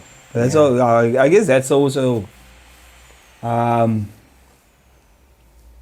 I forgot. Never mind. Forgot. I totally slipped. I think you remember, but you maybe just can't say it out here. No. Okay. I had a point. I had a link. Okay. Welcome to. No. What was the best place you filmed? Weirdly tough to say, but I would probably say Turkey. No. Yeah. Really? Yeah. That was Interesting. dope. Like, besides the cool, like, having to be able to travel the entire Turkey first class. Oh, Yeah, excuse me. Excuse I me. drink my tea like this. So I was like, that was really, but just the experience of that place, like that place is a vibe. Is it? Yeah, if Did you go in summer? Yeah, it was hot. Is it? Yeah, summer. Yes. Yeah, it was hot. because actually snows there in winter. Yes, it snows. Yeah, it was summer. And I had the best time. Really? Yeah, Which cities did you go to? all of it. Cappadocia, Karakoy, and some other shit. I can never remember any of the stuff. And names. That's why I don't watch football, because I can never remember the names. Oh. True story. What were you filming there? I was filming an insert for Espresso. Is it? Yeah. but for Turkish Airlines. Okay. Yeah, so we obviously got the VIP treatment. Nice. Um, Obviously flying Emirates. Turkish Airlines. Sorry, why did I say Emirates? Because they do go there. No, but still, Emirates Yeah. was not. Yeah. Was not Turkish. No, they're not Turkish Yeah, they're Airlines. not Yeah. Turkish. So we, yeah, so we did that whole thing, and it was really cool. Besides, like getting treated like royalty, it's just like a really great city. It's got a party energy, Yes. but that you don't have to be out here, drinking and stuff. You can just, because I drink a lot of tea. Yeah, Yeah, I've checked the YouTube videos because I was considering going there before COVID. Yeah, you should. So I checked out the videos and stuff, and because it looked dope. It is. It's so much fun because there's all these different things that you can go to and do, and it's not gonna cost you an arm and a leg to do. Also, what they like to barter. Oh, really? Yeah. So you'll be like, hey, okay, cool. How much is this glass? Yeah. Whatever the cost is, and you can say, no, give me 3, but I'll give me. They almost find it offensive if you don't. Oh. Yeah. Because Okay. there's markets and shit everywhere. Like there's like Yeah. you can just go in there, or you can go to like this other shit where you can fly in balloons. That was amazing. Whoa. Yeah. Like hot air balloons. Hot air balloons, yeah. Holy And shit. it's like hundreds of them in the sky. Really? Hundreds of them. Whoa. It's amazing. That's dope. And then you can go if you want to do party stuff, you can go and it's safe. You can walk like a normal fucking person. Yeah. In the middle of the night, you can walk because you want to walk. Yeah. Not the skak that we have here. Yeah. You can literally walk, my bro. I can walk from here and I want to go to that door. I'm not saying like, look, there's always an asshole. Yeah, obviously. But we avoid the assholes. But just for me to I just want to get there. Yeah. I want to get back. That's all I want to do. You can do that. You can eat like to your heart's content. They love eating. Really? You eat yourself fucked up. They just throw shit on you. Fucking, you just like, because you're, okay, cool, thank you very much. That was wonderful. No! They come there, they take that off, they throw more shit, and you're just like, okay, should I eat? I'm gonna eat. Nah! You're not even finished, take that cup. Yeah, fuck more. Holy That's like shit. 7, 8 courses that you would eat. And that's just their custom. That's their custom. So it wasn't special because you were VIP. No. Is it? They are very family orientated. Really? If it's like family is their thing. They love feeding and entertaining and like that. Wow. No, you must eat. Even if you're at the hotel, like they don't know you. I don't know them. They don't know. But like you would just eat. They treat you well. Like that is what you would eat. I went to the bar and they gave me food. I wanted to drink. I just want to drink, yo. No, but they just gave food. Like there, because wow, fuck it, all these breads, different breads, cheeses. Wow. Like just like fucking cheese. They love cheese. Hey, you're making me Cheese, like hungry now, fucking bro. bowls of it. No, eat it. I don't give a fuck. They just like, no, eat me, bro. Bro. Grab, eat the whole time. Shit. It's amazing. Love it. You eat me, bro. Shit. Which is good. It's really great. You can just walk down there and go to the market thing. I want to go over there. I want to go to the other thing.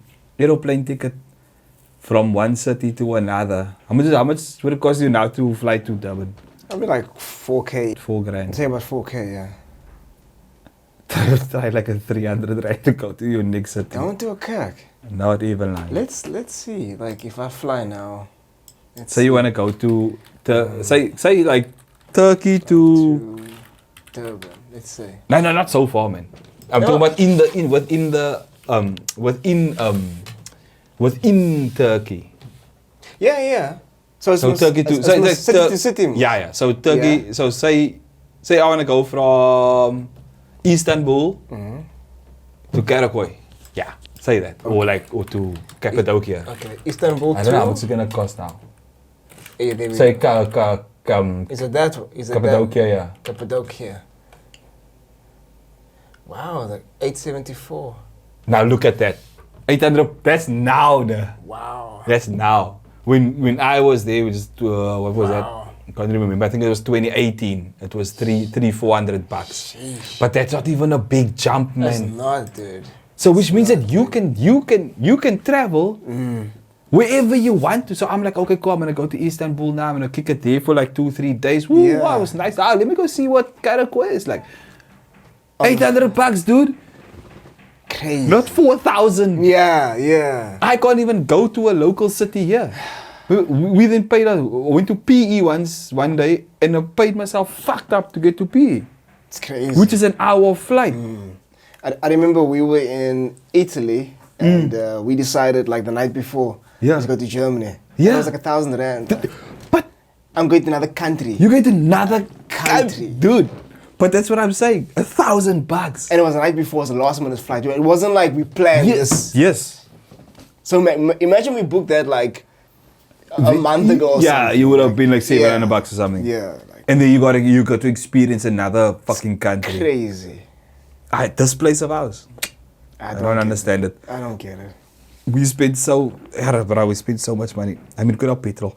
I couldn't even get to the fucking go shop. I don't even. I can't. Even, I don't. I stopped looking how much it costs per liter because I know it's just. It's quite just expensive. It's expensive. It just is what it is. Yeah. Like, let's not. Like, why are we gonna bullshit? this? Yeah.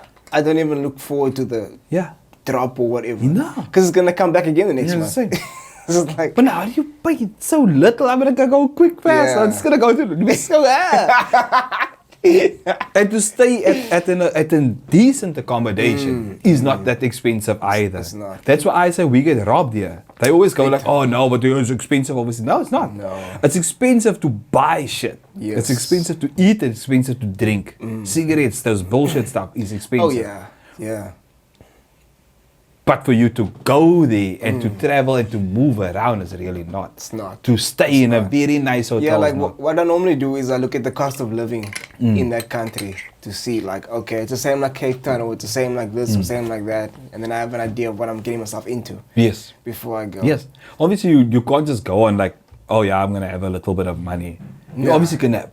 Yeah, you're You're gonna going to save to have exactly. like so you can spend money. Yeah, you don't want to go there and not spend. And not spend. Yeah. That's the whole point. And, but and at sit in your least- hotel but- room because you can't go anywhere. Yeah. but you can now you can how do I say this now? You can go like, okay, cool, I'm not gonna do lavish restaurant and that. Because that is like there's really I don't see the point. It's the same shit we can get here. Yeah. We got 5-star here.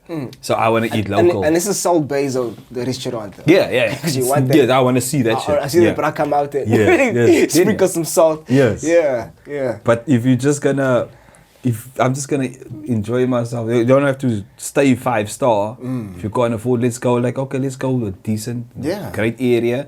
Let's stay there. It's not I mean, far. you can hire a house now. Like if you're like 4 people. Yes. And it's a house that you have. Yes. And it's 4 people and it's better than a fucking hotel. Better than a hotel. Yeah. Yeah. But we get robbed here, man, bro. Big time. Anyway. Big time. Yeah. But I Like guess- for me, like I want to travel within Africa. Like I want to go to Egypt. or Oh Morocco. yes. But the flight to Egypt costs way more than if I were to go to Europe, a country in Europe, or even to America. Like Yeah. it's further, Yes. but I'm paying more. But Like, you're paying more. It makes no fucking Yeah. sense to me. I personally was okay. I can never get that kak. It's like, why? It's crazy. Maybe that's why thinking got so quiet. Was the rapper that was here? Who's this? The rapper? Recently, or how long ago was it? A while back. 2019 back? Common. No. What can I get to? What's wrong with you?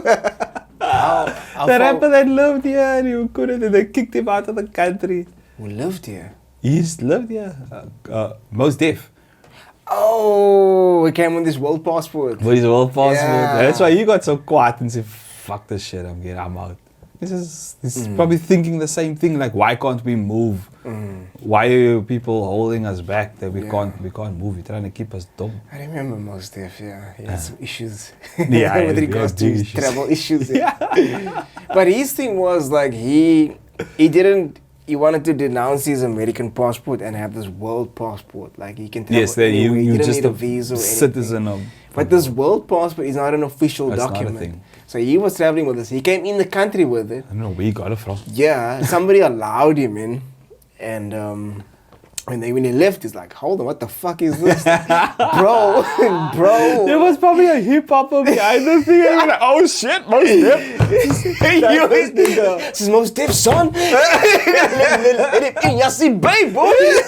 He's about to drop the new Black Star. That's why he probably Like, makkelijk het is. It can't be wrong. It has to be. Oh, yes. And then when you left, this is hater, bro. Like, nah, your last album was cock, man, bro. Hold on. Bro, what is this? What is this? Oh, with your concert, you didn't recognize me. So. I couldn't get a ticket, man, bro. I'm talking about tickets. I go to the UB40 concert. When are they coming? Next year, April. Really? Yeah. Yo, where they gonna play? Grand West. Really? Fuck. That would be cool to see them. Yeah, I wanna go. Sure. Definitely go. And you'll find my hookup. I'm sure there's a hookup somewhere. I want to, you know Ras? Dynamite. No. Which one? Ras, the rapper of America. Oh, that Ras. Oh, Yeah. Ras Dynamite. No, Ras, he's coming in January. Oh, okay. Yeah, That's I dope. want to see him. Yeah, that's cool. I want to see him. Yeah, It should be fun. maybe I can film it. Yeah, no, yeah. Yo, bro, if you can get in, like, pause, hey, but bro, pause. I need a backstage pass, Yo, bro. backstage pass, yo. All access. Juice, yo, you're gonna be working that event. Get it, all access. I have to meet Russ, bro. Oh, you never know. You never know. Shit, Yeah. yeah. Well, that's What kind would- of Sorry? What do you find more pleasure in doing? Because obviously you enjoy both filming and DJing. What's better for you? What do you enjoy more? What are you more passionate about? Nah, the passion's on both, to be honest. It's just, I don't know whether I like more. Like, what do you because obviously there's a high. Like, you get a Yes. high, you get this adrenaline feeling when you're doing it. Like, so what gives you that bigger rush? I don't know, it's tough because it's both different feelings. Like if you're standing on a stage playing, or even if it's just a couple of people, whatever, and you get that recognition from that. It's like a different buzz to when I direct or film something and I see the end result and I'm like, yeah, that's my shit.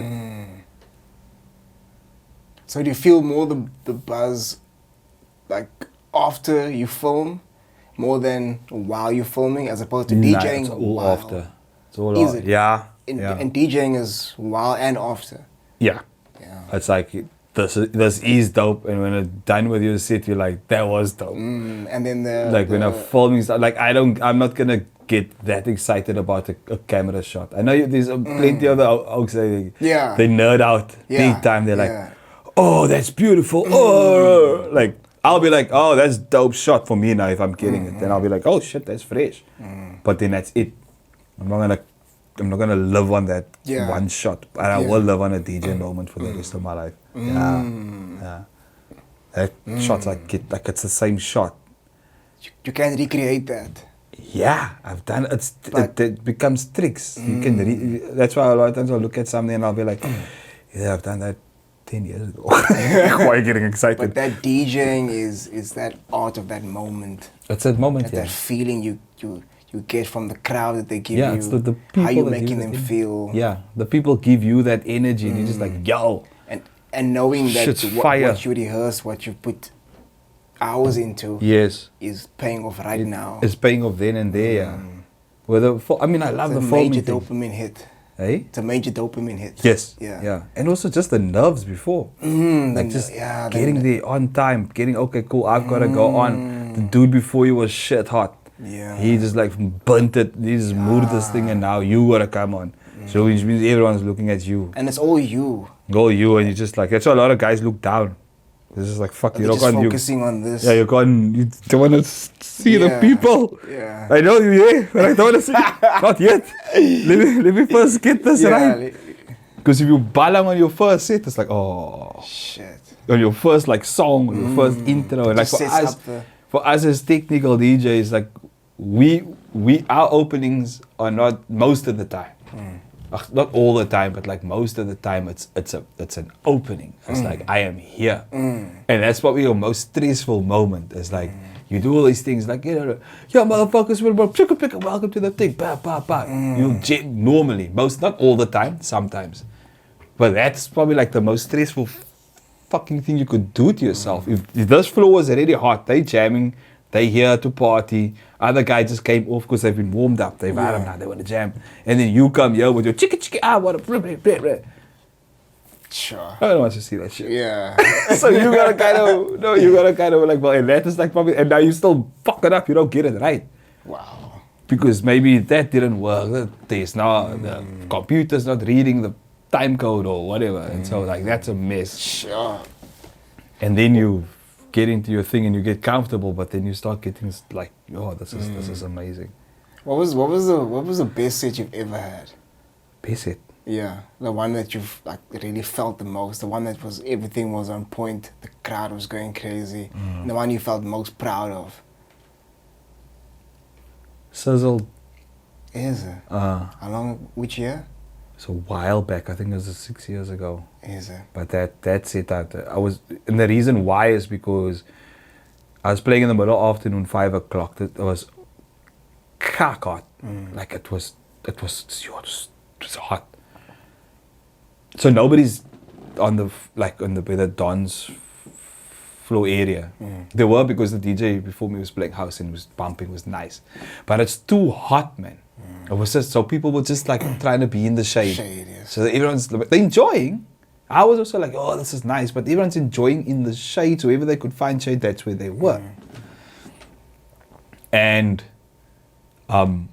he was playing and he had a banging set. And then obviously the people started coming out now. They're like, oh, fuck, like, let's just go, you know. But it's 5 o'clock. The sun is cacking off. So he said it's 4 o'clock minus 5. So he's cacking. I'm like, yo. Yeah, it's okay, like, I mean, it's fine.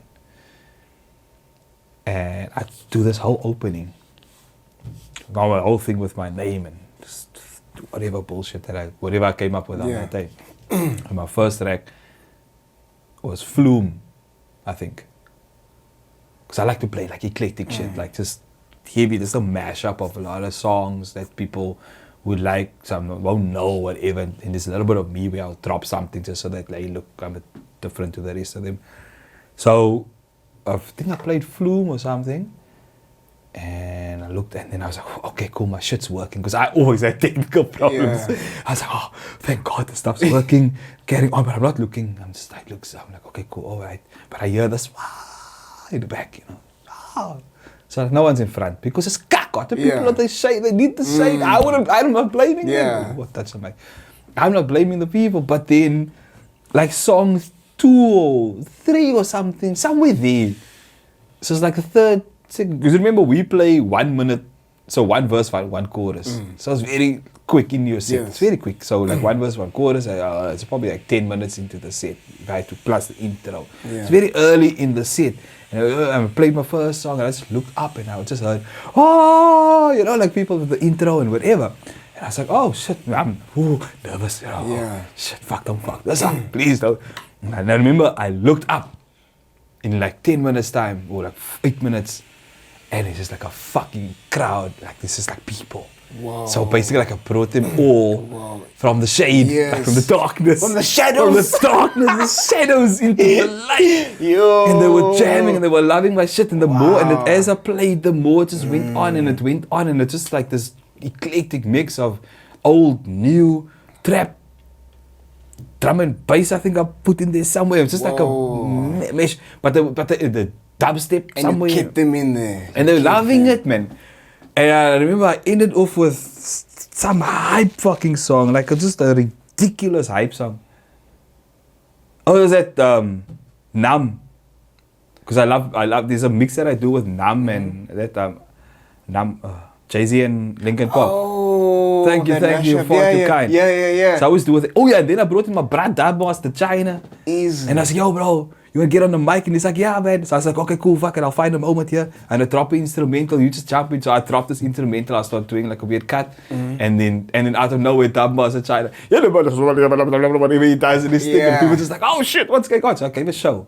But it was in there also. And that was probably one of my most memorable sets that I've ever played. And also, I didn't expect to have that much of a hype at that time. Okay. Because the venue opened at 1, so I mean, if you think about it. Yes.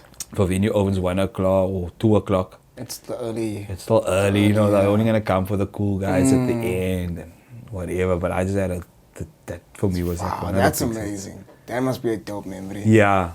Wow. You know, you don't realize it, but you see it, and then they all like, and then got applause and shit. And I was like, really? Yeah, so I was very happy. I think that is probably one of the sets that stands out. That's the dope. most. I mean, I played like a lot of cool. Like even now, last week I did a dope ass like a wedding. Really? And that wedding was just ill to the bone. Wow. Yeah. Where was it? In Musenberg. No. Yeah, that wedding was just like young couple. They weren't like worried about all the stuff. They just wanted to hear like my style, like Lay Juice, like you just do the thing. Nice. They gave me that freedom. Yes. But obviously it's a wedding, so I have to cater. Yes. But they gave me that freedom of like, look, tell her what you must. And I did. And that fucking thing went off and I was like, is this a wedding or? I was partying. Yeah, it was dope. Nice. Very, very. Yeah. That's dope. So I was very excited with that. So I mean, like, there's been moments. I mean, I'm not saying all my sets are fresh. I've had some horrible, bad. Those are the ones I try not to remember. Yeah, obviously. I block them. Yeah, but I think the bad sets just make you better, man. It does, yeah. You just don't do that shit again. You know? Yeah. Yeah, no, I've had some really cool sets, and but the bad ones I just. No, there's no need. Yeah. But the DJing is great. I love being DJ. But obviously the filming thing is more. It's income. Yeah. But also, I mean, I guess that's why I named my thing after myself, so I can run it my way. You must get your own company now, right? Yeah. Yeah. What's it called? Carl Nicholas Media. Carl Nicholas Media. Yeah. It's a very reason why I also did it. Not to say that my way is the right way. But in the industry, a lot of things are. There's arrogance and a lot of difficulties, and things could have been done better had you just listened to your team.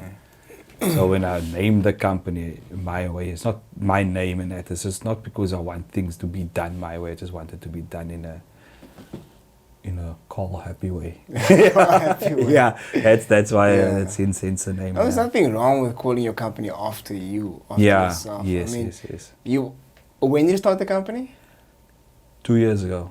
Okay, and before that, you obviously got the reputation. Yes. From doing all these other gigs overseas and from that other company. That other company. Working at big production houses. Yeah. And stuff, so you obviously wanna, use your name. Yeah. Because people know you. Yes. Oh, this is the guy that did this. This is the guy that did this. Yes, that's it. Yeah. Yeah. Yeah. So that's the whole thing. And obviously, it's a sense of pride as well, because you. But that's also why I call the call, because basically it's also besides having things done a certain way, it's because I've taken all my lifetime experiences and put it into a company.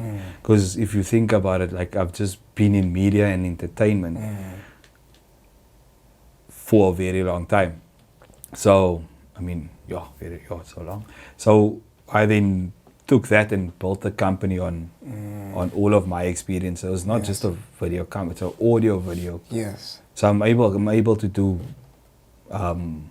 anything video related, like filming, can do this kind of thing, podcast, set up those, which I also do, Yes. And then there's obviously with the online radio, I have knowledge in all these things, DJing, setting up sound, festivals, lighting, and so the company is basically all my experiences put together into one business. But obviously I have umbrella basically. One umbrella, yeah. So you don't have to go to 5 different people. You can just come to me. What do you need, so? And then I can produce your entire whatever you need, because I have a solid team of people who are all well versed and experienced Yeah. in audio and video, you know. So I don't do. I mean, I'm one man. I can't do all these things. I'm not gonna carry Yes. 10 bassements. So I have a team of people who are Yeah. professional and very experienced. 'Cause I'm very, what do you call it? Nitpick. Oh yeah, like what do you call it? Like kind of a perfectionist. in Not, I some won't say way? a perfectionist. Is It's it? more of like a nitpick. Who I want to work with. Oh, okay. I got Yeah. you. Yeah. So yeah, the people that yeah. I work with Very are picky. Yeah. Yeah. It's very Because selective. not only are the guys who I work with experienced and knowledgeable in what they do, their fields, whether it's editing or post production sound or location sound or DOP or director, producer, whatever it is, live engineers, whatever. I pick people who I can work with and who I believe will be great for client. Because because everyone needs to get along. It's a Yeah. production. Yeah, you don't want conflict and Yeah, I don't want bad I don't want attitudes, attitudes, egos. I don't want none of that. Yeah. You know, so whoever works, they do it God's way. Don't be kak bileka.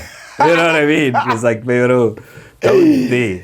Yeah. You'll get what you want. You can get anything you want. Exactly. We can get everywhere. We can all eat. Just I don't like bad attitudes. Yeah. I mean, obviously we all have bad moments or bad days and things, but there's no need for you to act like a. Yeah. Yeah, I don't need that. Yeah, I know. No client needs it. It's already stressful. Whatever the production is, whether it's an event, or whether it's a filming a ad, or whether it's just a filming someone's little Facebook thing for their small company, it's still stressful for that person, and we don't need attitudes. Yeah. You know, and that's why I'm very picky on who I work with and why they need to be there. It's good that you're selective and picky and making sure you have the right team. Yeah. Everyone on the same page, the same goal. Yeah. And yeah, everyone's gonna eat. Everyone's gonna eat, and you're gonna eat well. Yeah. But just leave the attitude there somewhere else, because we can. And if one shouts, I mean, I get my crew shouts at me. It's fine. Oh, sorry, my bad. They didn't mean to. Yeah. Yeah. Yeah. But there's no bad blood. There's no beef. You know, we just go, okay, cool. Well, that's the. I want to ask you something. Yeah. Like, obviously, like from the time you were 16, like with regard to DJing now, until not even today, maybe even 5 years ago, like a lot has changed in terms of who's getting gigs. It's not always about skill, but it's about if you have a big enough following on social media. How do you feel about that? Like these so to say influencers Yeah. getting gigs, getting paid much more than potentially like you. Yeah. How do you feel about that dynamic shift Yeah. from skill to popularity? To the popularity. I don't like it. And I'm sure there are plenty of DJ. I think we all complain about it. We think that, like, especially if you, people who come from my era and have built themselves up, learned these different skills over years and years and years and years and years, and all of a sudden there's this popularity thing, and if you do that, you are able to then now get this. I think it's bullshit, obviously, clearly. Those are the ones that generally won't last long anyway. Some will, maybe if they like the thing, but I personally, I think it's a load of cuck. I don't see, like, it's, if you take, like, a lot of times they'll have events, so you'll have like a 90s event, but your DJ's 25 because of the popularity, or because you connected. Fine, cool, whatever. But why are you not booking a DJ from the actual 90s who actually really knows? That's why you'll hear the same shit music over and over and over, because that's all they know. They weren't there. They don't know the history. They don't. They've never like partied in that. They weren't even born. Yeah. You know what I mean? So, but again, so that's why for me, I think it's absolute shit. I don't like it. I think it's cuck. Obviously, I could have. You can sit here and say, okay, well then why don't you build your social media to be a thing? Yeah, I could have, but I didn't. I don't want to. For what? My skill speaks for itself. It really does. So, you know, and the same with every other DJ that come from my era. There's no need. We don't come from a era where social media was the thing. Yeah, it wasn't even there. We were learning it. And- Obviously, you were a child, so which means that you grasped it faster. I didn't even do the Facebook thing until 5 years after it was there. It's like, what? Why now? For what Yeah. now? I mean, back then it was all just word of mouth. It was word of mouth, yeah. Yeah. And it was great. I think, but yeah. So basically, I don't think people, because a lot of people do that now. A lot of these DJs, or a lot of people want to use DJing as their little escape code to get into the fame. Oh. Because it's difficult, you know, it's difficult to become an actor, actress, or voiceover artist, Yeah. or a known person. Yeah. And it is very difficult to get into that. See, Yeah. DJing is the easiest way to move into it. So they all do it. Paris Hilton, the kak she got on. Oh yeah. I saw So that. because she did it, so every other fucking, whatever you call them, influencer. So they don't want to just sit pretty anymore. Now they learned, okay, wait, but I can get paid to be a DJ. So now your poor DJ who's learned his, or even the guy who's coming up now, he all of a sudden gets pushed out to the booth because whatever their name is now not just gonna go, hey, welcome to the club, because that's what they used to do Yeah. most. You remember when Yeah. we used to have the parties, the radio DJ, Yes. she comes up, hey, my name is, and then they, woo, crowd Yeah. goes wild, yeah, and then they'll maybe like MC the event, go like, yeah, DJ, wrrr, and Yeah. then boom. No, now they want to be the actual DJ, Yeah. and you're like, my God, did I just spend the last 20 years to listen to this cuck? So no, I don't like it. I don't like this whole using the DJing art form for your popularity. Yeah. And I don't like promoters picking these people with numbers to play at their parties. Yeah. Because the worst part about it is that is what it's going to be. So your cuck DJing style is going to be the next trend. Sure. Because where else is it going to go? Yeah. You just you cut off all, not saying like you must book old DJs. You don't have to do that. But at least think about it properly. You the promoter, you're supposed to get the people there. Yeah. Not the DJ. That's your job. DJ will bring and promote as much as he can, but it's not you. Why do you call yourself a promoter then? Yeah. And then you still want to pay the guys cuck. True, nah. Are there any up and coming DJs that you saw, like young cats that like have got major skill that you see like, oh, this bra or this woman is like, nah, they're on the right path here, or Damn it, I probably did. But I didn't. I can't remember now. I had him on WhatsApp. There was this young boy. Why can't I get to his name now? My bad. Sorry. Shit. Why can't I get to his name? But he it- was but- really good because what the hell is his name? Yo, me and names. is it? If I'll get to it. Maybe I'll find it. but like but you've seen Yeah, promising talent, and- there are some great, because it's a different world now. Also, music has changed and that kind of stuff. So it's not. So there are plenty of guys that are. I was also there to, what is it, that Phoenix DJ search thing, and they like the guys that they had there at their final. Me and Technique just went to go and watch it, and then. There were some young cats there that had like real skill, like, was they're really nice, just transitions amazing, like just good. I was like, oh, see again, I can't even remember their names. I said I'll remember their names, but I won't. Damn it. Then there's another kid that I used to roll with. I used to get him to come. I can't even get to his name now. Why can't I get to his name? Ah, sorry. But he what I liked about him is like he was a young cat. And he was down with the turntables. And he loved like underground hip hop. Wow. Yeah, like the classic, like the boom bap stuff. Yeah, I love the boom bap stuff. So I was like, oh, you're gonna do things. I don't know where the hell he is now. I haven't seen him in a while. But you know, COVID, that kind of Oh, yeah. just swept everything under the rug. A lot of cats guys who were coming up who just almost made it, almost had that thingy. Some of them got just kind of swept under the rug. or just move to the side completely. So yeah, definitely, I think that there's some major skill with things. I mean, the gom a piano thing, it's just easy to play. It's really just four beats. Like you're not gonna, it stays the same. So that's easy shit. I like the guys who switch it up, who changes. Just like flip shit constantly.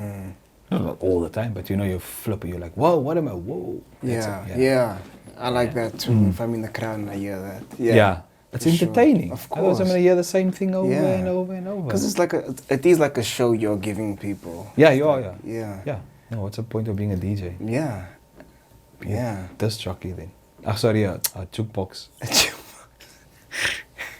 Oh, also this thing, how do you feel about people coming to you, like while you're playing a set, play this song for me?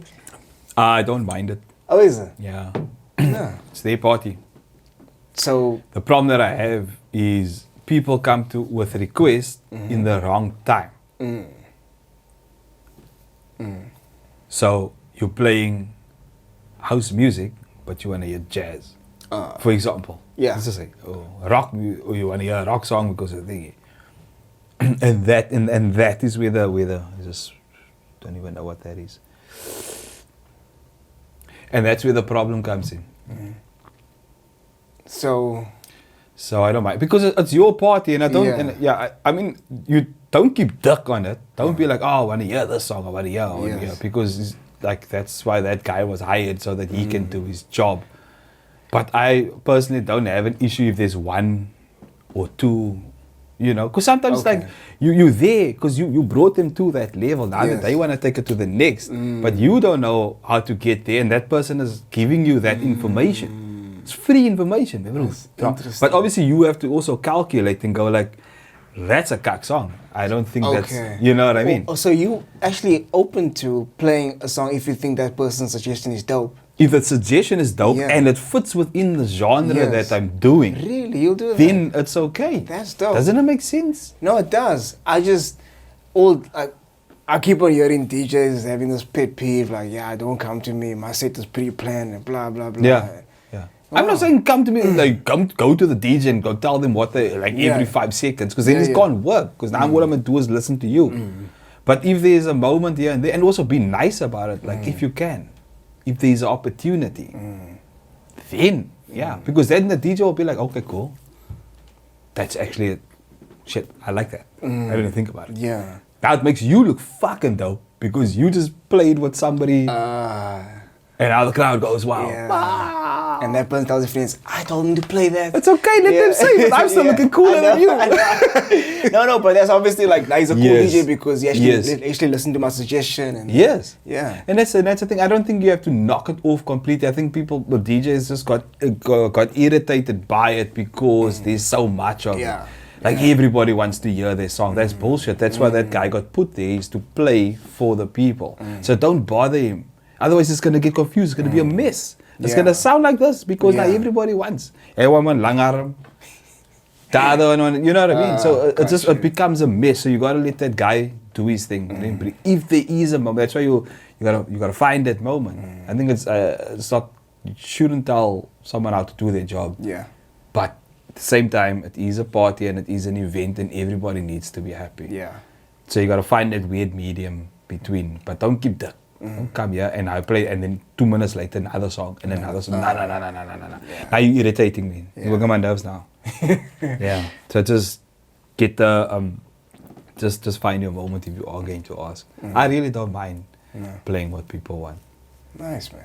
And also it's like it's a difference because you never thought of it, and then but also like if the floor was bumping on some dubstep shit, and then you come there and you're like, can you play Good Darren? Like, but the people are enjoying, just because you one person that's not liking it, that doesn't, you'll get your turn. Yes. But the 30 people that's here is enjoying this. I can't spoil the whole thing for your one Yeah. song. So One you're gonna request. dance alone, and then I lose 30 people. 30 people think I'm an asshole. I lose 30 people from the crowd that I took me a half an hour to get there. And you're the only one. And you're the one cuck song that you want me to play. It don't make doesn't make sense. sense, yeah. So they just gotta find the balance, people, and also like request. Then tip the DJ. Facts. You tip the barman. You tip the waitress. True, nah. Tip the Tip DJ. the You want me to DJ. change my shit? Tip me. Give me, say like, bro. Yeah, give me any cent. Give me a $50. Give me Yeah. a shot. Maybe can I buy you a beer? Play that. Yeah. Shot. That's like I'm sure many other guys, but I've had that before. Like we guys tipped me to play a song, Nice. where they went like, man, I'll buy you a beer. That I don't mind because you helping me. I'm gonna help you, but Yes. you help me. You know what I Yes. mean? Buy you a beer, buy your next shot. Cool. That's like not just. I'm not here to work for you. In a sense, I am, but I'm not. I'm not owned by you, man. Yeah. People have, and that's the thing with these people, some of them are, they feel entitled. They're like, you're the DJ, so you must play because I'm in a club and I'm buying drinks, so you must. They want to treat you like that's the cuck people, the Karens. Oh. They want to act as if you own by them. So like, I paid and I came to the club, I want to have a good time, so you must play them. Those ones must go away. If you want, then you must stop. Because they always want to have some shit to say about like, oh yeah. And then all of a sudden you're a cuck DJ. You've been jamming the club for 3 hours. And then And one song. Yeah. And I'm the worst motherfucker in the history of music. The most hated man. You're so Hey, didn't play my song. Yeah, you don't play my song. Yeah, no, fuck that. Anyways, now they're done. Thank you for coming through, Juice. Where can people find on social media? Very simple. Shot. Yeah, thanks for the invite, man. Thoroughly enjoyed. What's Instagram? At DJ_Juice_CPT. And the rest of us, DJ Juice, Cape Town. And your call Nicholas. Oh, call Nicholas. Oh, on Facebook and Instagram. So Instagram is at CN Media Yeah. Films. At CN Media Films. And Facebook is just call Nicholas Media. Okay. Yeah. It was. Thank you for coming. That's the real honor, bro. Like Nah, seriously, I like I told you, like you're one of my favorite DJs, hands Thanks, down. man. Thank you for sharing your story with me and these streets over here. Cause you don't get the credit you deserve, bro. Like seriously. Oh, thank like, you. You really don't. Yeah, I we mean, sure. I mean, like I honestly hope like you just get elevated. Like next year's gonna be even bigger for you, both media, like filming and DJing. Yeah. But yeah, you really don't get the credit you deserve. I think people need to know more about you. People need to be aware more of the art in your DJing and how much effort you put into, how many years you put into it as well. So, I mean, not many people can say they can DJ with vinyl. Yeah. I mean, it's like a lost art now. So all the stuff that you've done from 16 till now, the versatility, just how brave you are to play, to switch it up in your set and not just play one genre, and to not just switch it up, but there's an art in your mixing when you switch it up. It's not just, I'm going to play this song now, I'm going to play that song now. Yeah. It's like it flows, it makes sense. Yeah. So yeah, thank you, man. Thank you for everything, bro. No, shot, man. Thanks for allowing me to sit here and talk. No, well, let me get the story out here, shot, man. Hope Thank the you, man. podcast grows and the numbers are gonna Thank you, man. move up. Thank you, I appreciate Yes, it, man. and Thank you. then we'll talk and we'll work. Yeah. No? Yeah. Thank you, my brother. Of course. Thanks, man. What you doing out in these streets, Lay Roo? What you doing out in these streets? What you doing out? What you doing out? What you doing out in these streets? What you doing out in these streets, Lay Roo? We in these streets.